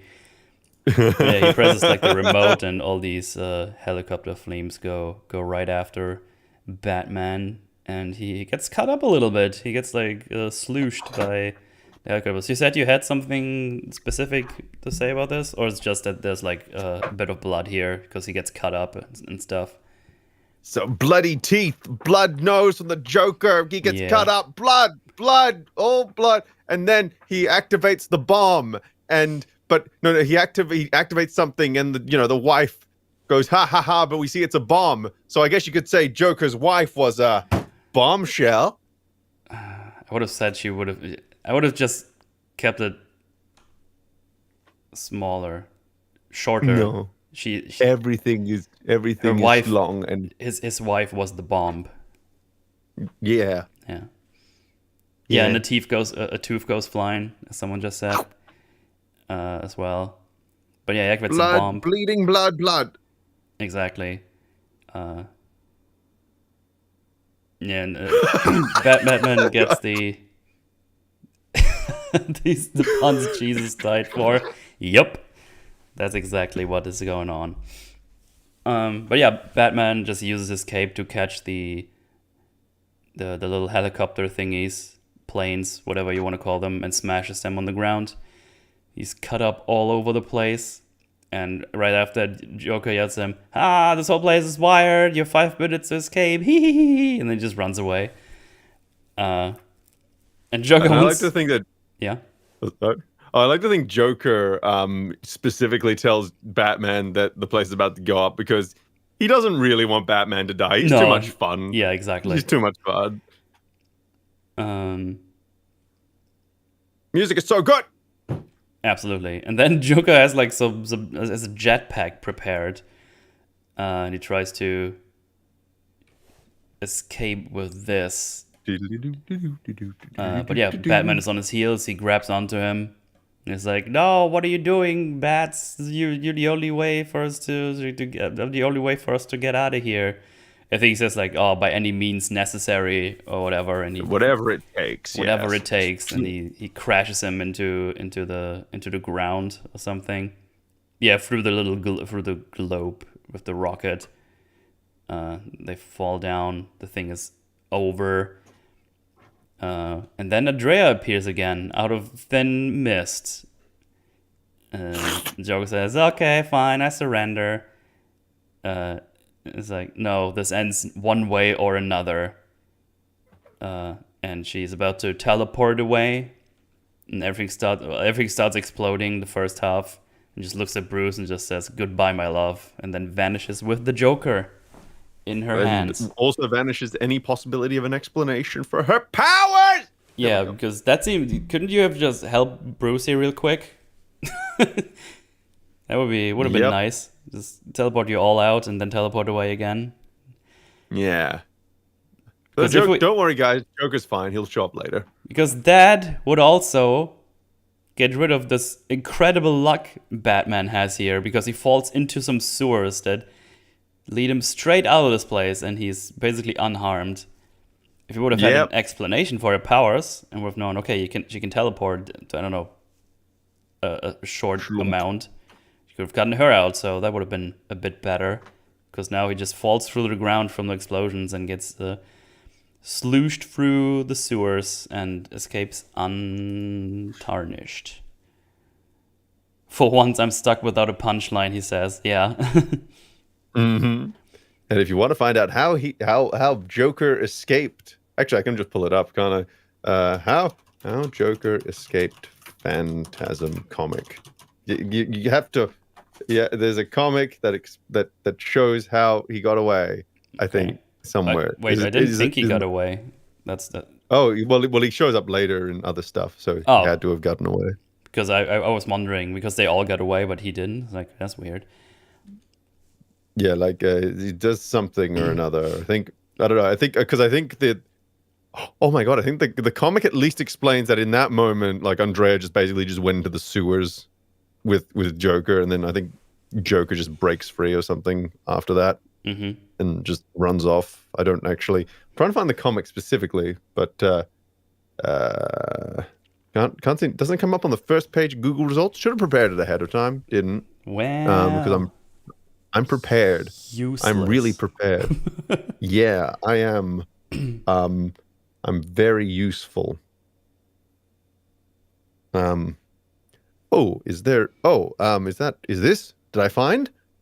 No, wait. No. Oh, wait. What? What is this? According to happens to, but is the comments here? Oh,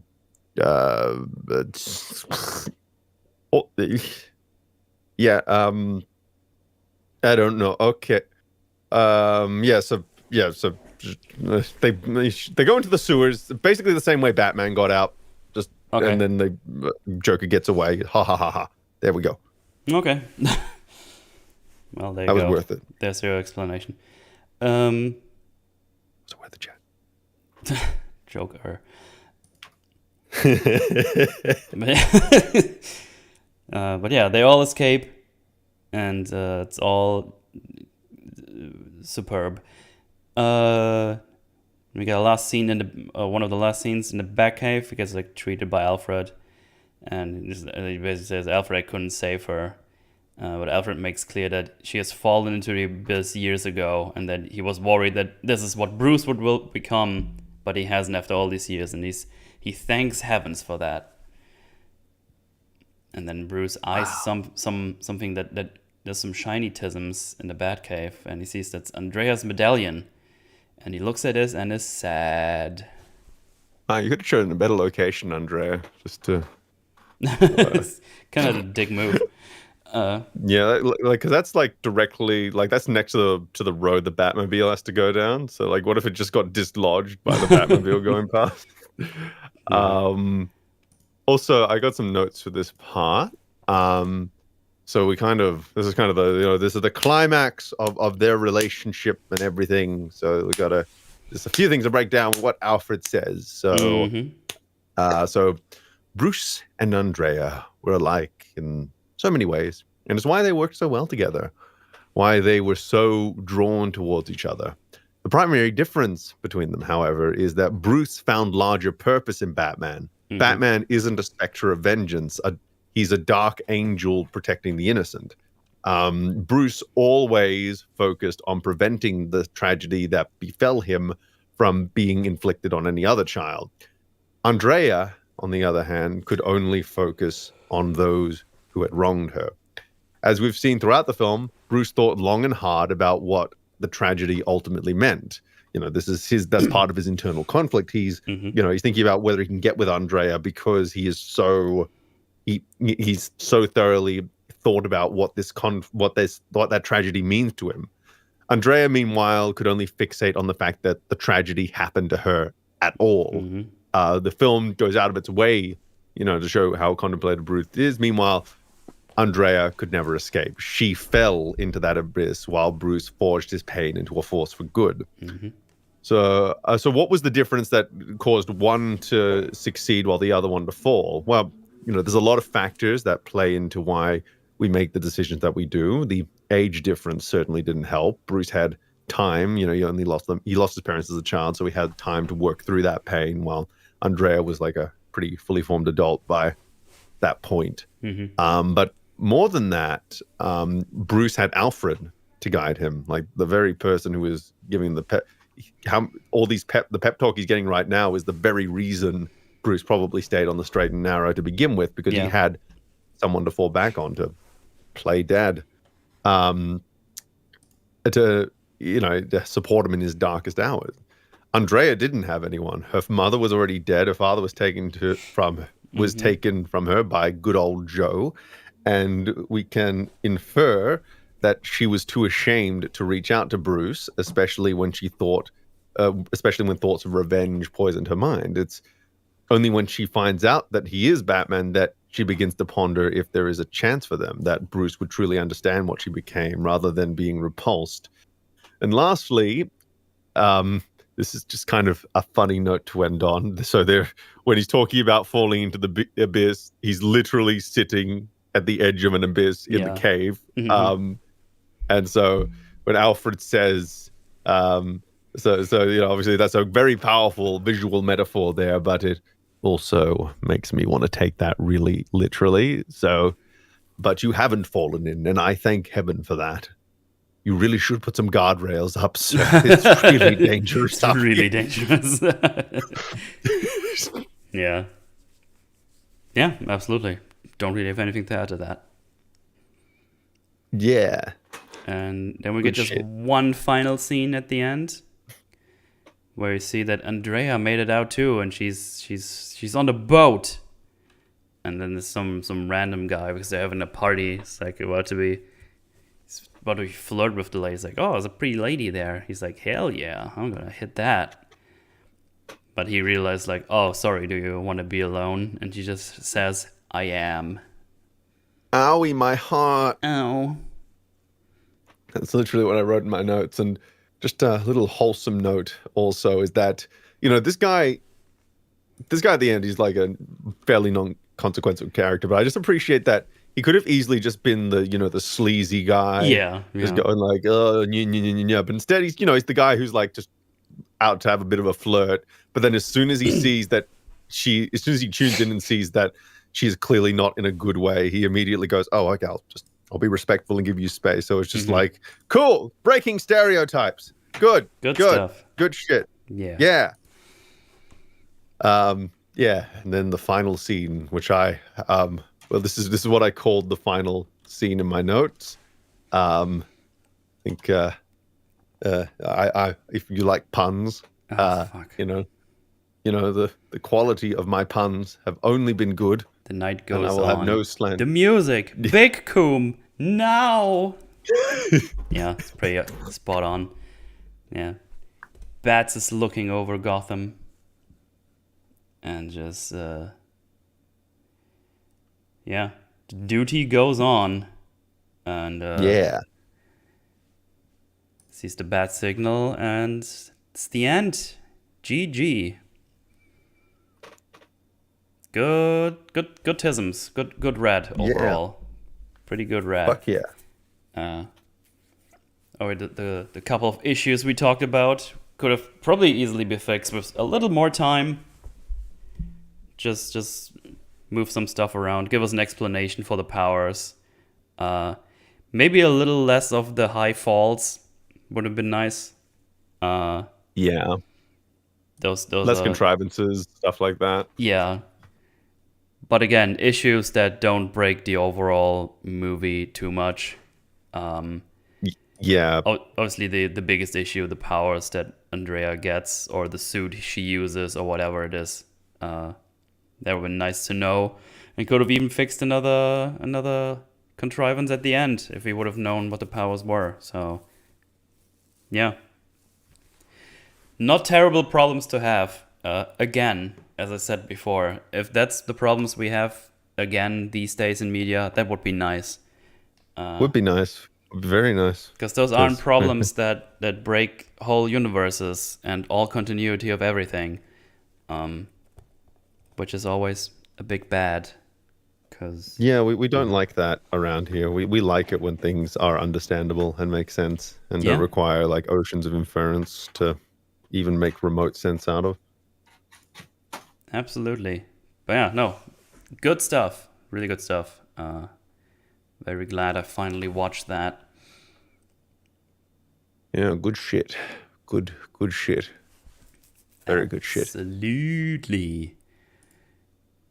Yeah. Fun stuff. Let's see.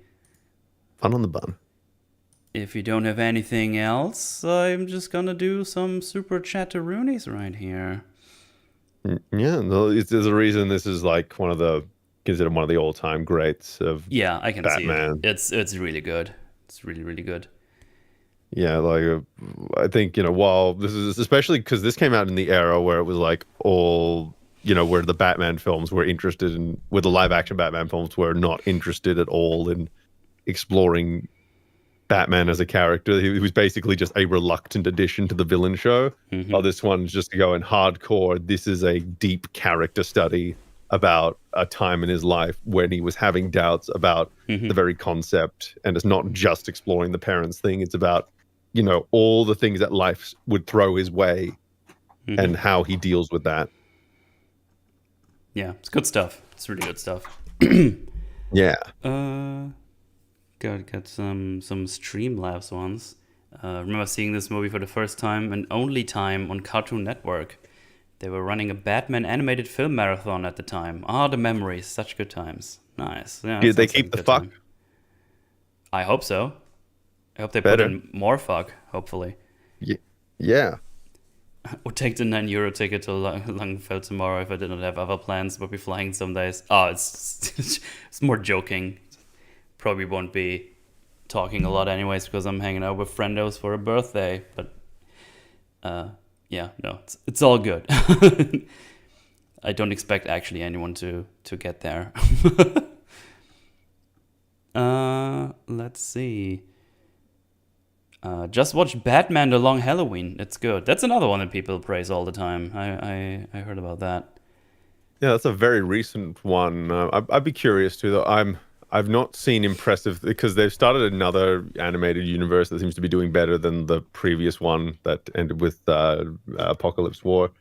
The other one, this one had a stronger start because it started with a really good Superman film, but they just did a Green Lantern film, and I'm not hearing good things about it. And the things I know about it are pissing me off. So we'll see. We'll see how that goes. Classic. Was there no wrap up to the police manhunt subplot? Wait, you mean The part where Well, we see they at the end that chase him. we see at the end. Yeah, yeah. Well, we do get a wrap up because his name is cleared by the Joker of all people. Funnily enough, and then we see at the end that he gets the bat signal, so he's clearly on good terms again. Yeah, So yeah. yeah. When will the Forge cover the Chris Chan film? One day, I'm sure. okay. I'm okay, I think. Meme tell Metal to play Destroy All Humans. He likes you more than me. Oh, man. Is this where Meme starts showing Metal all of the Bruce Timm verse? Maybe one day. I want to kind of. I want to start doing. I've got some Star Trek plans that I also want to execute. So I gotta find the balance. All right, yeah, sure. Just let me know. But there's plenty of animations to go through. I mean, yeah. I guess in theory there's enough anime to go through as well, but I only know of one DC anime, which was like Batman Ninja, I think. I heard about that one. That sounded like a weird concept to me. Yeah, like he goes back in time and fights ninjas, and also the Joker is back. It goes back, and I think for some reason Gorilla Grodd and the Flash are there or something. I don't know. Since Batfleck is back, I hope Henry Cavill comes back and we get a great Superman movie. No more Snyder. That would be nice. Yeah. Probably not gonna happen though. Yeah, look, it's the fact. I don't understand. Like I've said this for over a decade now. Like the studio will forever just keeps overthinking Superman when he's so. It's pretty simple to get right. Yeah. Like they think him, and they just can't figure out how to make him relevant. When really he's the more out. It sounds weird, but the more separated he becomes from like the more cynical reality, the more cynical culture that we live in, the more relevant he becomes because he represents something aspirational. So yeah, having this hopeful figure becomes increasingly important the more cynical we become as a society. So they're sitting on a gold mine and they're refusing to take advantage of it is all I'll say there. Yep. And then we got another one. Any plans for the Justice League animated show? I would recommend the episodes A Better World and The Man Who Has Everything. Not really, because the show is always like a big commitment. Yeah. So never say never, but like that's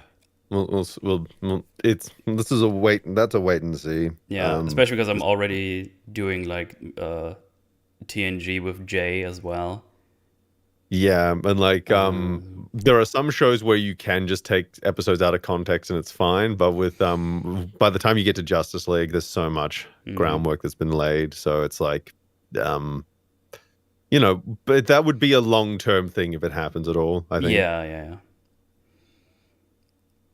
I think that's I can't even talk. That covers the chat-a-roonies of the supers. Yeah.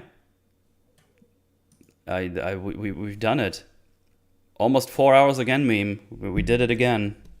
Did we out? Have we out? I want to see if I'm keeping my the records.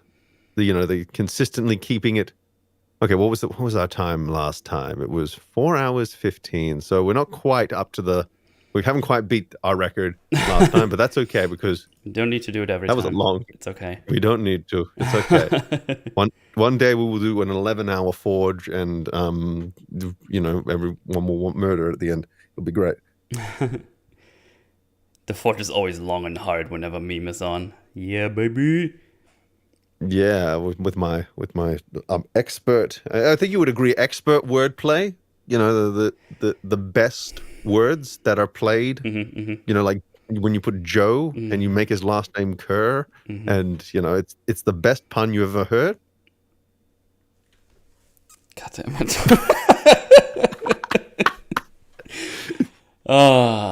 Shit. Shut up.